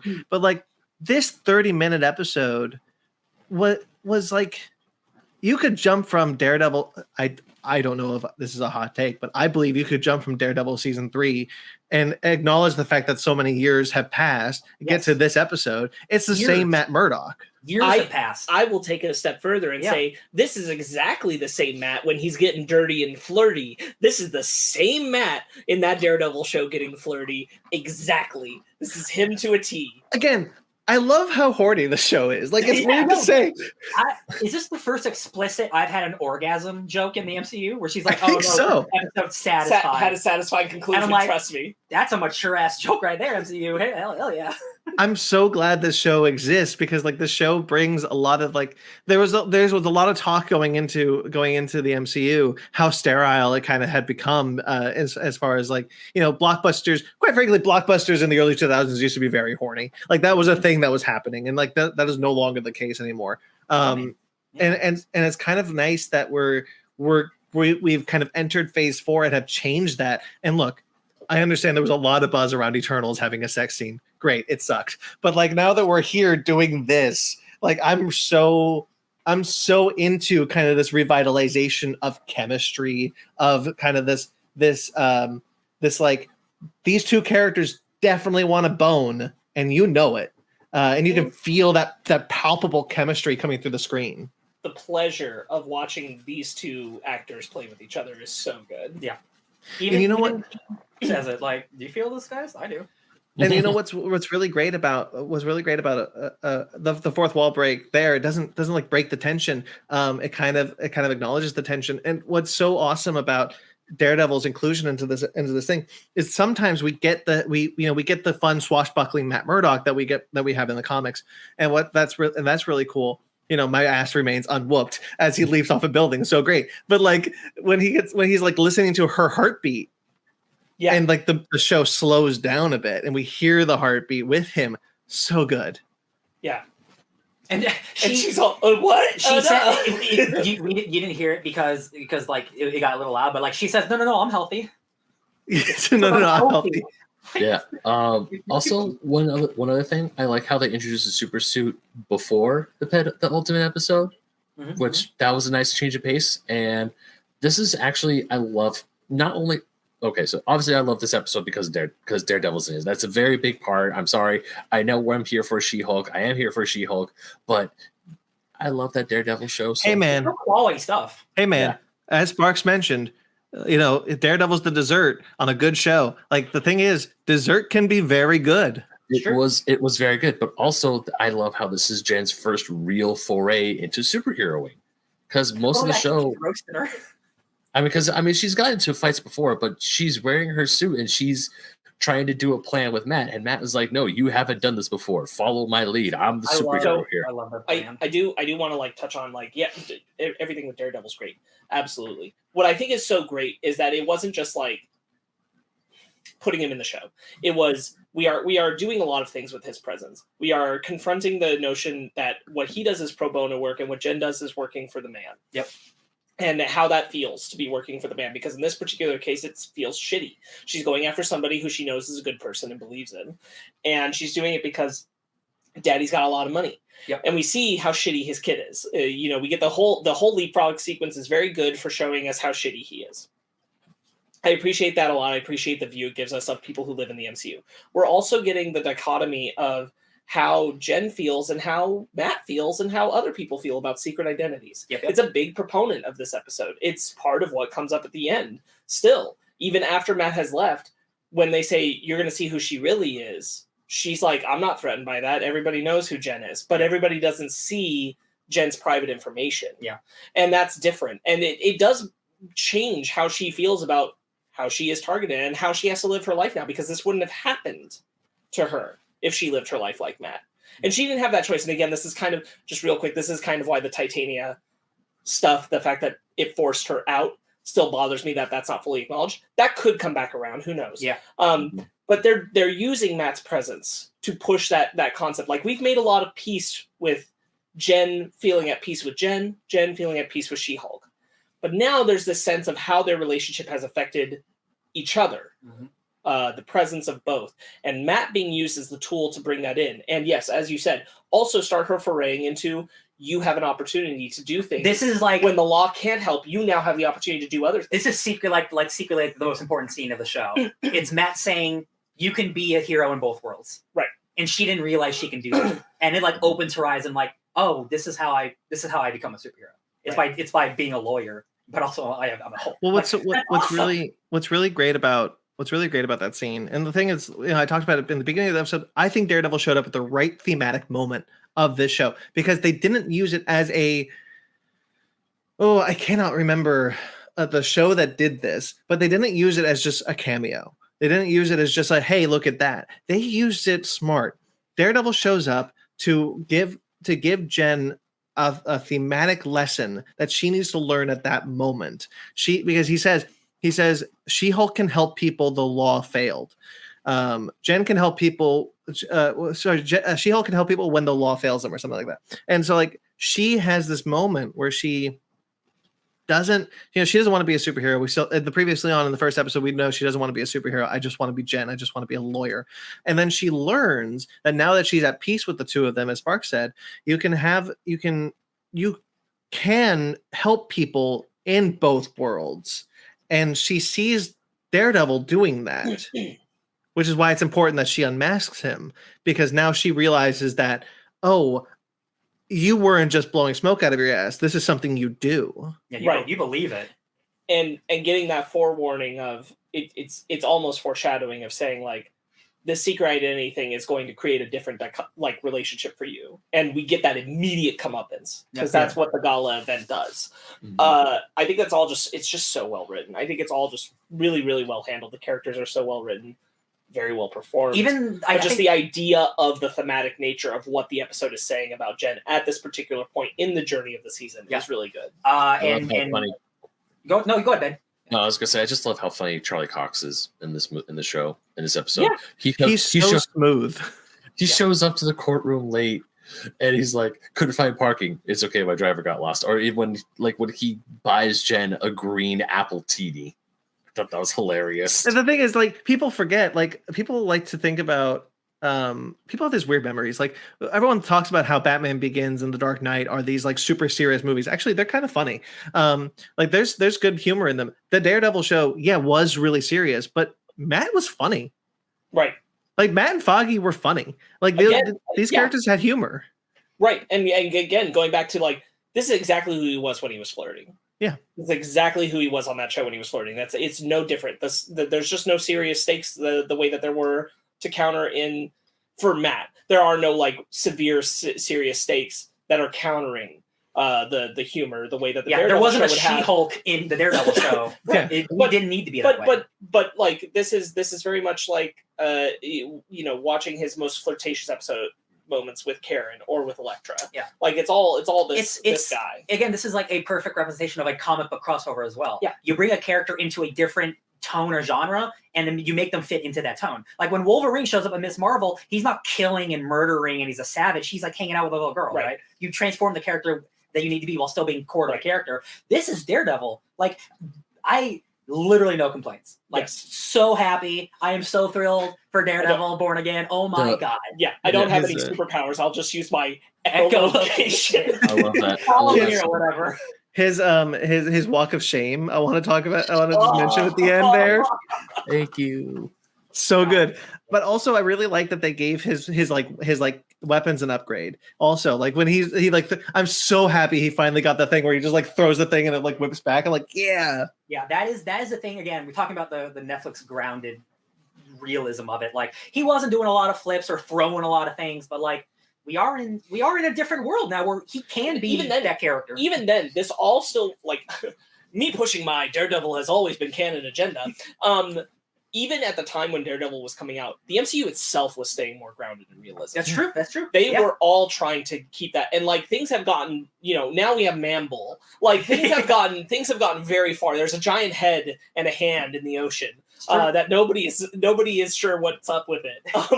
All this I think has is progressively gotten so far out of reach. It's okay that the characters who were grounded on our Netflix shows have now evolved to live in this world where everybody got snapped. Well, the whole mentality of the Netflix shows, and I talked about it when Jessica Jones first came out. I talked about this a lot when Jessica Jones first came out. I wasn't too crazy, as much as I like the Jessica Jones show. I wasn't too crazy with how they depowered her. In the show she can fly. In the show she has super strength.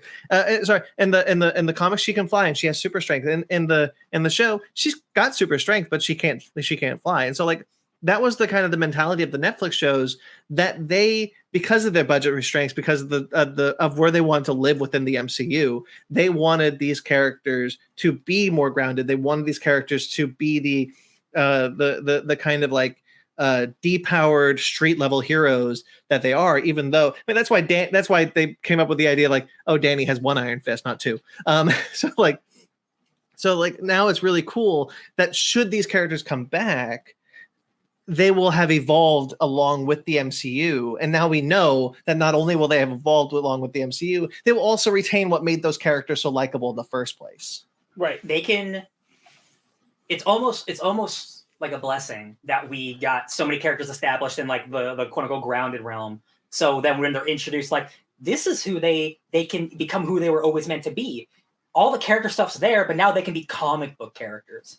And you can see Luke Cage punching the ground and doing a She-Hulk move. Right. Or you can see, Danny Rand doing almost a Kamehameha with his energy. I'm like, these are things we can now see. And that's really cool. I mean, Danny's now at the point where when he does guns. Stuff, he shoots guns. He's hanging out with Orson Rand. He's got like guns and shit. Jessica Henwick, come back, please. Yeah. Anyway. So like I really like the fourth wall break of like when she's like, wait, why are you guys still here? The episode's over. Believe me, it came to a satisfying conclusion. It's like that's what that means is there's gonna be a twist happening. We're doing the gala today. Like I really like that kind of like fourth wall break moment that she has with us. It felt, at least to me, it felt kind of sinister. And then like Nikki shows up and I'm like, this feels a little odd. Like I wasn't sure what I was supposed to be feeling, and then Nikki like jumps out as Wolverine. And I'm like, okay, this is still, we're playing her for last, but like it feels like we're supposed to, like something's about to happen. And she's like, who cares? Let's just go with it. And I'm like, oh, okay. I will say, it's not negative. It's just more of a like, okay, it doesn't totally work for me. Luke is a little too written to be a little too much the kind of cliche of what his type of character is as a Taylor, as a at least queer presenting Taylor.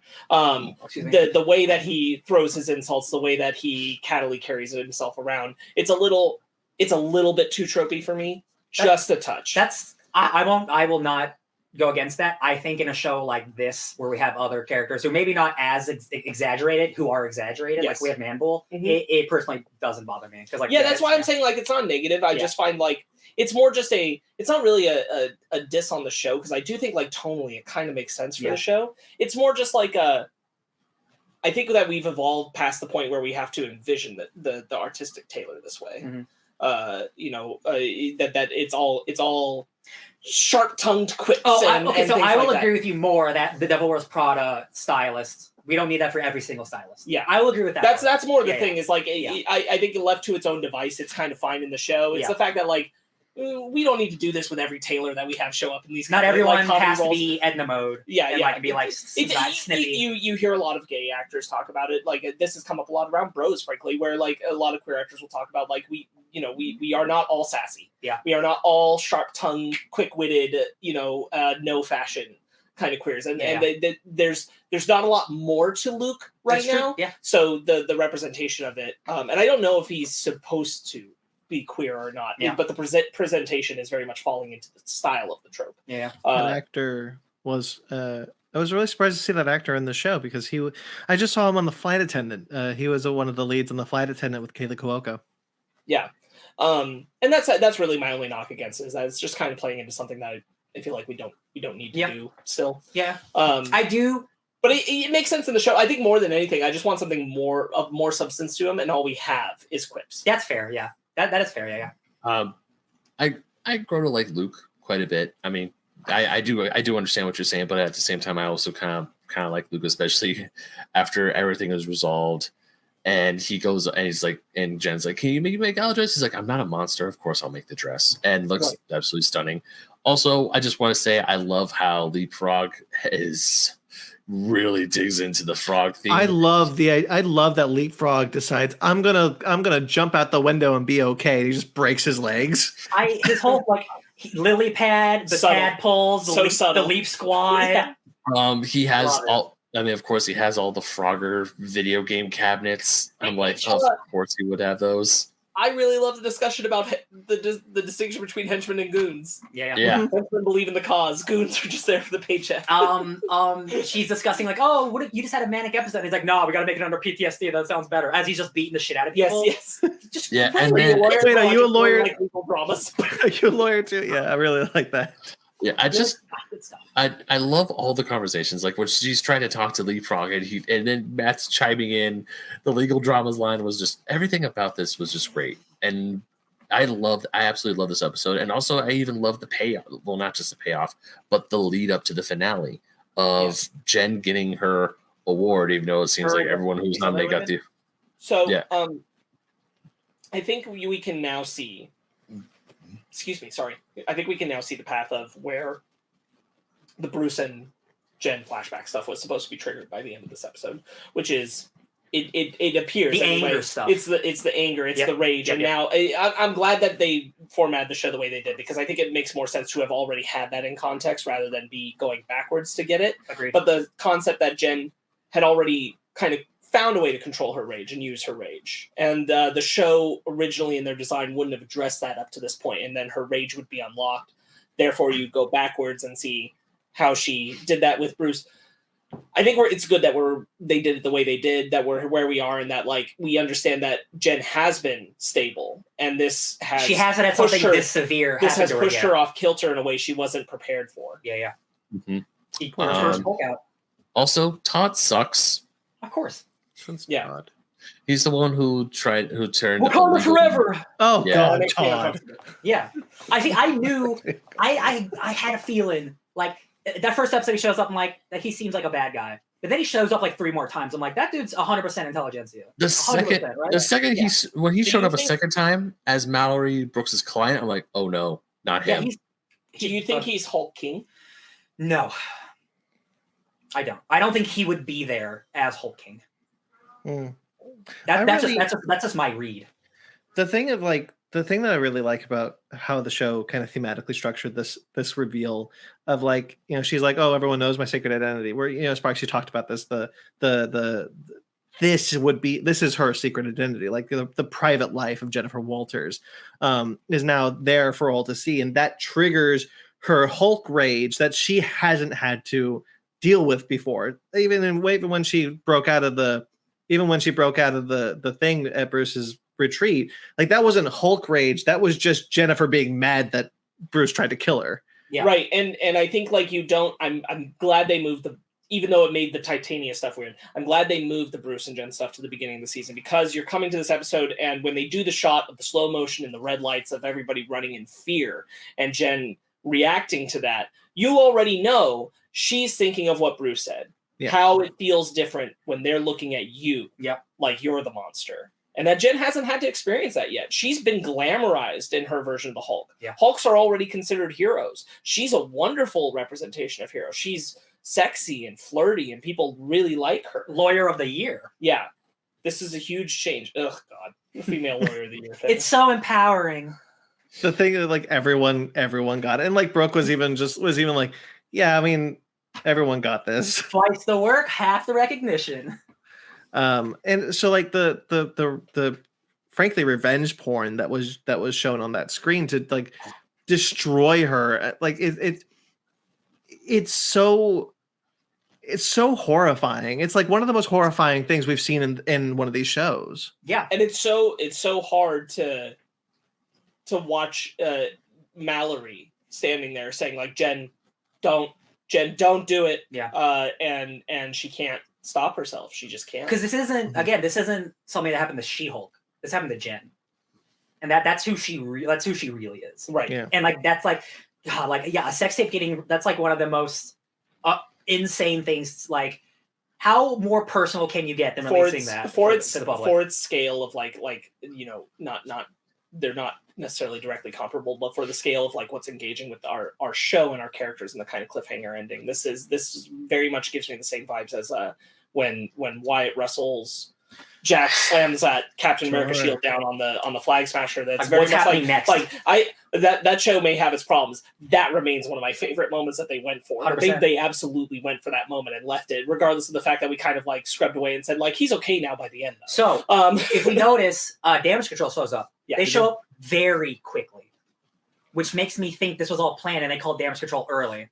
And then like I think it was a plan where they wanted to trigger. They wanted to trigger She-Hulk, and they planned on it happening. So by the time that happened, the damage control's already on the way. Because like she goes outside and they're already there. That's like a minute response. You're right, and I think the intelligentsia, Hulk King, whoever they are, did that because did what they did and did that because like what you've done is. You haven't destroyed She-Hulk. You've destroyed Jennifer Walters' entire life. Her family were in the audience. They now will see her differently. Everyone will see the She-Hulk differently, which will affect her job, which will affect. Go ahead. It's such a.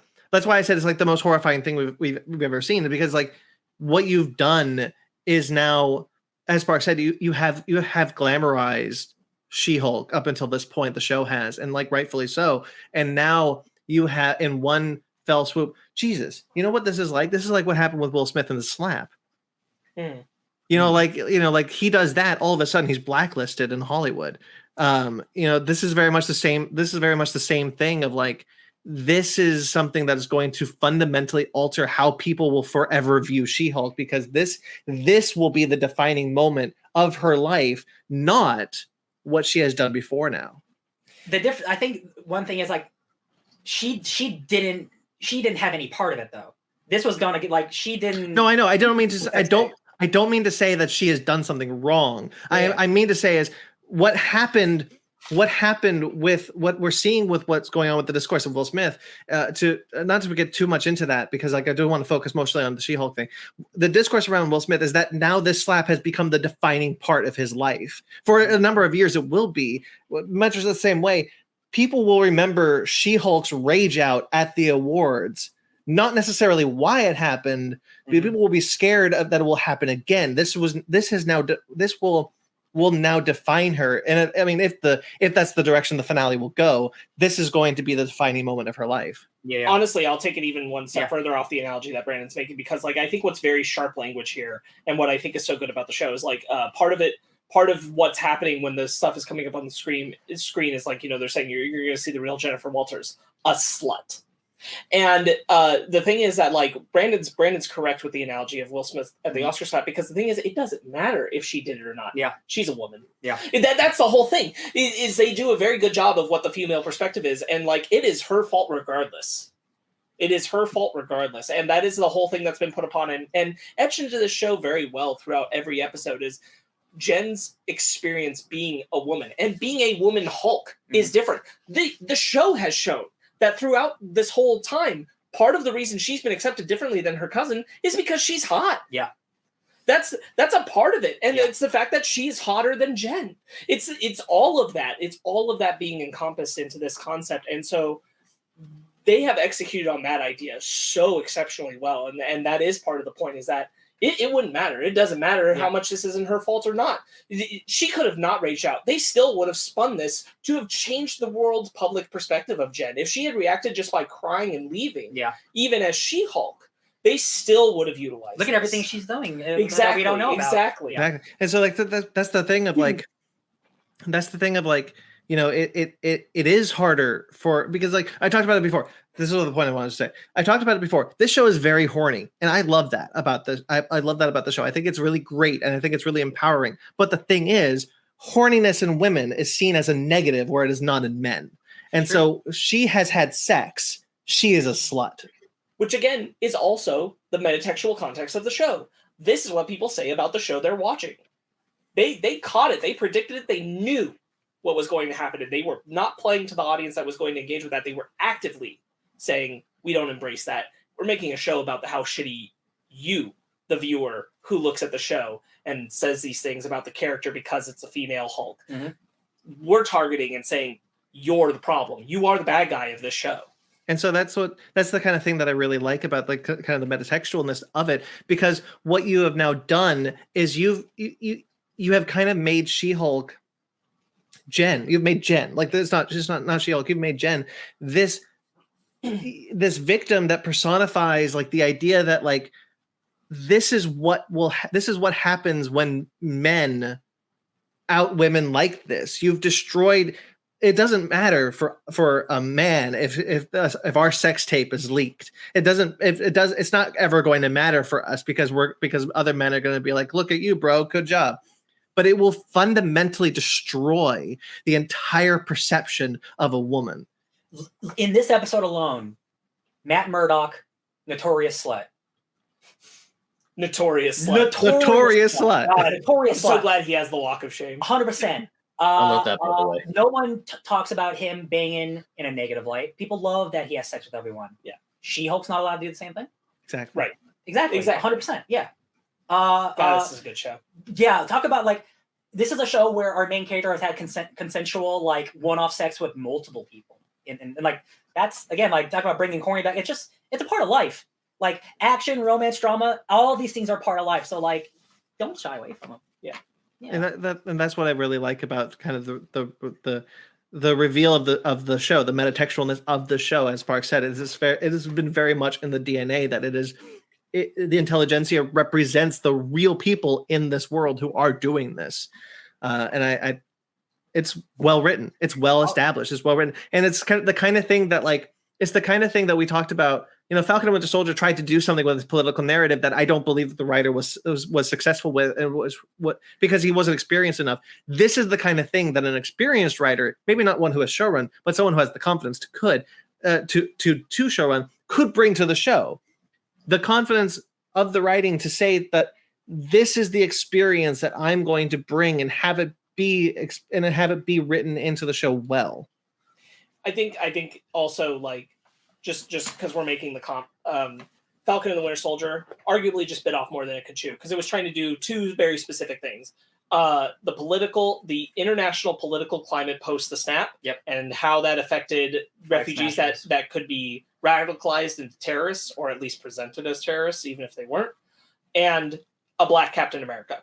And it was tackling both of those and couldn't give a proper amount of time to either, but definitely favored the correct one, which is Sam. But that left the other one to dry. This show specifically is targeting its own mainstream audience interaction with the show itself and with the character itself. And that is the focus of the show. That has never been lost. Even as we've had like fun episodes, it's always been an undercurrent of how She-Hulk is perceived, how Jen is perceived. Yeah. Why don't we shift into, we got one more episode left, we got the finale. Let's talk about Intelligentsia. We briefly talked about it after we watched this episode. Lot of fun speculation online. Does Intelligentsia have a big villain leader? Is it going to turn out just to be some random white guy? Does it, like, I'm conflicted on where I want the show to go because my comic book brain goes, clearly it feels like the leader with everything with the gamma and the stabs and the announce for Captain America New World Order. He's the leader of all these shitty white dudes. He's a shitty white dude himself. But specifically, this only feels like it because of the blood. Because everything else about Intelligentsia doesn't. Yes, and that's why I'm conflicted because without the blood stuff, I feel like if it turns out that Intelligentsia is just a bunch of shitty white dudes, that would make sense for the show. The scale isn't getting bigger. It's keeping it concrete. But also, it would be fun to have a little bit of comic book tie-in that leads into something else. I'm conflicted on where I want the show to go. I'm going to be happy regardless, I feel. But I think the ideal correct path is I don't really want the leader behind Hulk King or Intelligentsia. Mm-hmm. I don't want that. What I do want is I do want him to still be after the blood. I think that makes sense. Mm-hmm. I think it's the same as having someone utilize a resource that's already there, a site that's willing to dox people like this, track them down. Almost like a Thanos using a Loki? Yes. Like using an... Yes, and using the resources that are at their disposal. There's already this group that wants to be angry about She-Hulk. Yeah. Utilize them to do the dirty work. Yeah. That feels like a very smart leader move to me, because being actually in the hands of using Intelligentsia feels pettier than I want the leader to be. Or than I would perceive the leader to be. He's a shitty, petty dude. No, he can be shitty and petty, but the specific the machinations of what Intelligentsia is doing, that doesn't feel to me. Maybe it does to you, but to me, like what we're going to be like. I don't expect. I guess I don't want it to be that way because we only have one episode left, and I don't want Tim Blake Nelson to be revealed to be the lead of it. And I don't think the Captain America movie is going to talk about how shitty white dudes handled this, the business of this, and how he utilized this negative space on the internet of that kind of thing. I don't think you can reward that kind of thing well, but it is easy to draw the line of these shitty white dudes existed, this internet space existed, and the leader utilizes a tool. Yes, I don't think he is the one who created Intelligentsia, but I think he is using them. As a means. Yeah, I don't think he should be Hulk King. No, yeah, I don't think he should be the guy. That's the thing. When I hear Hulk King, what's a king? It's a leader. Yeah. And I'm just like, Hulk King is a very on the nose something to call your villain. But again, I'm happy with whatever they give me. What do you think, Ben? You've been silent for 45 minutes. Honestly, I really don't want to try and speculate on what Intelligentsia is. Because when they were first brought up and we saw all the stuff like the death threats against Jennifer, we saw all the horrible things that these people were saying about Jen. I'm just like, oh, that's just Twitter, or Reddit, even worse radicalized than it already is in today's day and age. Like the stuff. Yeah. Really, I do want to see what's going to happen. I don't know if I want Hulk King to be like this huge megalomaniac villain. It's weird because so far all the stuff about the show, I haven't been trying to look at leaks. I haven't been really looking at stuff online. It's just I've been watching the show, and what happens, I've been like, hey, I've been enjoying it. Like the only thing I was truly obviously looking forward to was all the Daredevil stuff because we love Daredevil. Outside of that, the show as a whole, I've been having a great time with, and I am very interested to see what the fallout of Jen's Hulk out is going to be, and how she's going to change it, and how she's going to beat Intelligentsia. I'm looking forward to it. Ben, What's up? I just have a quick question for you. This is not meant in any way. It's more just my curiosity. How many seasons of Daredevil did you watch? 2. Okay. Well, you got a whole third season there, Ben. I know. If you're really excited about Daredevil. You got a whole third season. It's rather good. I know. I don't know. I think I'm kind of with Ben a little bit. I'm not totally. I want this show to end in a satisfying way. At this point, I have no reason to think it won't. Yeah. But I don't know what that entails. Like at this point, I'm not sure what a satisfying ending would be for me, and I'm kind of okay with that. I'm okay with going into it being like, yeah, okay, let's see what you got. That is real quick. That is what is the most exciting because unlike some of these other shows where I feel like I know what the finale will be, I don't. Just like Miss Marvel, like I'm not sure what the finale of this will be. It could be a complete left turn. Yeah. And like it's nothing about it's just Abomination and Hulk and Bruce for all I know. Like I have no idea. I'll put it this way. I do, in a broad sense, I do know what's satisfying and not satisfying. Not satisfying is a leader presence that's akin to Fisk in the last episode. Yeah, I don't want that. I don't want that. No. I know I don't want that. I know I don't want a put upon of this was really the thing. We're not going to give it a lot of time in this. Go watch the movie later. Mm-hmm. And satisfying is as long as we keep and pay off on what we have just established and said was the undercurrent of the show, Jen and She-Hulk, and how the public interacted and perceived her. As long as the finale is staying in tone with all of that having been present in the show and paying that off in the sense of what Intelligentsia has done, regardless of if that leads into a tease for the leader in the movie or whatever the blood thing might have to do, as long as the heart of it stays about Jen and She-Hulk and their public perception. Yeah. Because that has been the show's running thematic narrative, how she's interacted with that and how the public has interacted with her. If they nail that, then we're cool. 100%. Yeah. And I think then we're fine. Yeah. I think that's, if we hit that, we hit a home run. Like we got a from top to bottom great show. Yeah. What I really do want, my heart says like I want it to be a smaller scale thing. You don't need a big villain. But I look at what I know is announced. Captain America: New World Order. Mm-hmm. The New World Order storyline is about information, and it's about channeling and controlling information and what people know about people. That's literally what Intelligentsia is doing right now.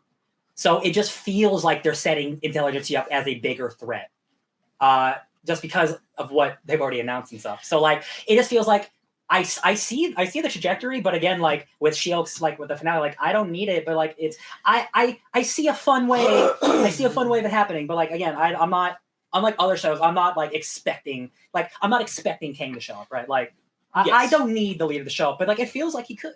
It does feel like he could. I think like I'm honestly in what sounds more in tone with the show rather than it like I that's the thing is like I don't want that thing that feeling we know where the MCU feels like the movies have pushed themselves into the show. Yes. And pushed themselves into what the show is doing. Yeah. To force project the future of what the film current is. Yeah. And I don't want that. So that's why it feels like let's resolve Jen's interaction with the Intelligentsia stuff. Even if like we leave the kernel of like the blood, or we get like even just a name drop of the leader. I don't need to see him. Yeah. But just like, okay, so that's a thing. We know that that's coming. That's fine. But the specific interaction, the thing with Todd, the thing that's going on with these people who were directly like with Josh, the people who were directly involved in the show with her up to this point. That's where I want us to stay. I want us to stay on the focus of that. Yeah. So that the show doesn't feel like it got hijacked 100% at the end. And as long as we're there, I think we're safe. 100%. I'm with I that. agree. All right. Yeah. That'll do it. That will do it. Hell yeah, She-Hulk. Man, All right. 8 weeks later, we're still here, loving it. Can't wait for that season 2 renewal. Can't wait. Do it. Really, really, really just thrilled beyond belief personally with the show. I wish it was getting a better response because this is not that I need every show to be a sitcom from the MCU, but this is more the kind of material, we've gone over it, that I want the Disney Plus MCU shows to be doing in an additive way to the universe. 100%. And it gives me a lot of faith in Daredevil. It gives me a lot of faith in like maybe we can be more like this going forward, even with our longer dramas. I'm hoping that this is more what we can embrace. Yeah, just like I want the MCU I want them to be like the comics. Like we have our big event movies, we have our Avengers movies, we have our Captain America movies. You also have Captain America number 19, where it's a one-off issue where he just has fun. Like we can have both these things. Not everything has to be events some things can just be, I'm going to a wedding. You And guys- that's lovely. You guys touched on it last week. I wasn't there, but for our 300th episode, but I think you did a good job. I did hear this part where clearly they made a decision that Armor Wars was more suited for a film, and I'm glad. I'm glad that we didn't end up sitting through a 6-hour movie. Yeah. I'm glad that they went, you know what, this is a film. Let's make it a film. Yeah. And I hope that kind of thinking continues, where they're encountering a show and they're like, maybe this isn't a show. And sometimes maybe a movie, maybe this is a show. Maybe this should be a show. Yeah. And I hope that they kind of feel that way out. And it's one of those things where we talked about, like, the MCU Disney Plus shows, they were going to be finding their groove. This is a change for the studio, and I didn't expect them to be great at it, but I'm hoping that they can find that balance, because I think they found a good balance here. Do we know if Echo is 6 episodes yet? I'm pretty sure it is. Okay. As far as I know, no Disney Plus show that's coming up has been announced to be anything Different? but the 6 hours, other than Daredevil. Okay. Yeah. Because I'm really hoping, like even though She-Hulk has the same trajectory as like WandaVision, this does not feel like WandaVision felt. I wish Miss Marvel had been a 9-episode show. Yeah. Now that we're Yeah. here, I wish Miss Marvel had been this kind of like, not a sitcom format, but this kind of length. Yeah, I agree. Okay. I got to get going. So, Yeah. Yes, you do. all right. So that'll do it. Guys, She-Hulk episodes 5 through 8. I hope you guys enjoyed it. Next time you see us for She-Hulk specifically will be for the final episode 9. So stay tuned for that. Otherwise, you can, of course, check us out on the Fake Nerd Podcast. Our 300th episode has just launched. Our 300th episode is up now. It is 6 hours and 36 minutes. Jesus. Hey, listen. It is time coded. So if you Yeah. want to skip around and if you want to just jump to the main topic, you can absolutely do that. I was gonna say only 2 of those 6 hours aren't Evangelion. So like, you can do what you will with that. Yeah, that's true. And like the thing is, like, look, it's 300. Indulge us in the length. We're already a long podcast anyway, but we had 300. We had for our 300th episode, we decided to go a little longer. Make you koozie. Listen to some nerds. Thank you so much for everyone who's been with us for 300 episodes. Thank you so much for everyone who's been with us for all of our other shows and whatnot. 300 plus episodes, quite frankly, because we have multiple shows with multiple episodes. So thank you. I wonder when Fake News Watch hits 100 episodes. I wonder if it already has. It definitely already has. I don't think it has. I think it's close, though. It has to be close because we do a lot of like 8, 10 episodes. I counted recently, and I don't think it's 100. Yeah. Well, we should do something for our 100th episode of Fake Nerds Watch. All right, guys, that'll do it. Thank you. What do I do? How do I end these things? Oh yeah, the next Fake Nerds Watch you see is Andor. Most likely we're doubling up on Andor, and there are a couple episodes of Andor out that we haven't talked about. So stay tuned for that. Other Fake Nerds Watches upcoming. Just stay tuned for our social medias and whatnots and things like Real that. quick. Yeah. It looks like Andor is doing like 3 episodes arcs for 12 episodes. So that should be easy for us to cut it off, do 3 episodes, unless that's as far as I know how that show's being done. It We could have do 4 3 episode chunks. Yeah. I like 3 episode chunks. All right, so we'll talk about it. Stay tuned for that whenever an episode of Andor drops. You know what we're doing. There's, of course, other shows that you can check out on this channel, such as Basement Arcade, which is going through a bunch of video game stuff. Stay tuned for Basement Arcade. Spooktober is now. Stay tuned for more of that. More of Ben getting scared in his poopy pants. Basement Arcade Pause Menu, Ben Magnan. You do the show called Basement Arcade Pause Menu, where you talk to a bunch of video game people. Do. Cool. I'm looking forward to what's coming up because I'm going to be going to Portland Retro Gaming Expo, and you know damn well I'm bringing this and that. I'm pointing to my microphone because Me? I'm not going. All right, you're going. Surprise, Ryan. And of course, there's also Fake Nerd Book Club and Animation Station, which you can find on this channel. Of course, you can also check out Fake Nerd Podcast, our mothership show, the show where all shows come from, the big kahuna show, if you will. Fake Nerd Podcast, the Marvel movie of Fake Nerd Podcast, I guess. Sure, whatever. That analogy got away. So are you saying that the She-Hulk Fake Nerds Watch is the She-Hulk of the Fake Nerd Podcast? Yes. Hell yeah. All right, so Fake Nerd Podcast, which just celebrated 300 episodes. We talked about the rebuild of Evangelion movie series. You can find that, guys. Like this video, subscribe to this channel. Of course, you can check out that episode. It's time coded, so you don't have to listen to the whole thing. You can also listen at times 2 speed, whatever you want. I do recommend listening to it though, or watching it, because there's a cool little morsel. There's a cool little morsel that Sparkz and Ryan did that you guys just don't want to miss. Not me. Sparkz and Jeremy. Sparkz and Jeremy. I'm so I sorry. wish I had talent like that. And and the rebuilds will be their own separate thing with that special morsel at the beginning soon. I'm sure Ben still hasn't seen it. No, I haven't, but now I will. So stay tuned, guys. Check that out. Check that out. And of course, guys, this coming episode will be Werewolf by Night. More MCU goodness coming from us will be Werewolf by Night, Marvel's first special presentation. You can check that out. This coming Sunday, we go live every Sunday at various times of the day and night. So click that bell icon to find out when that is. We did talk about maybe doing a Hellraiser review special, so perhaps stay tuned for that. No, we are doing it. It's just who's going to be on it is the question. That's true. I'm watching that movie with or without y'all. Well, I know you're watching it, but if you need at least 2 people to do a review special. Yeah. Yeah, I probably won't do that one, honestly. Not for lack of interest, I just don't know if I'll have the time. Mm-hmm. So stay tuned for that. And of course, there's other movies coming out this week that you can find. Like this video, subscribe to this channel. You can find us on all social medias at Fake Nerd Podcast, our website, Fake Nerd Podcast fakenerdpodcast.com is our website. You can find all sorts of cool stuff there. I just uploaded my blog. Check out my blog, Bitching About Nothing. I just updated it. All my stuff is there now. I just got a new job too, so that's exciting.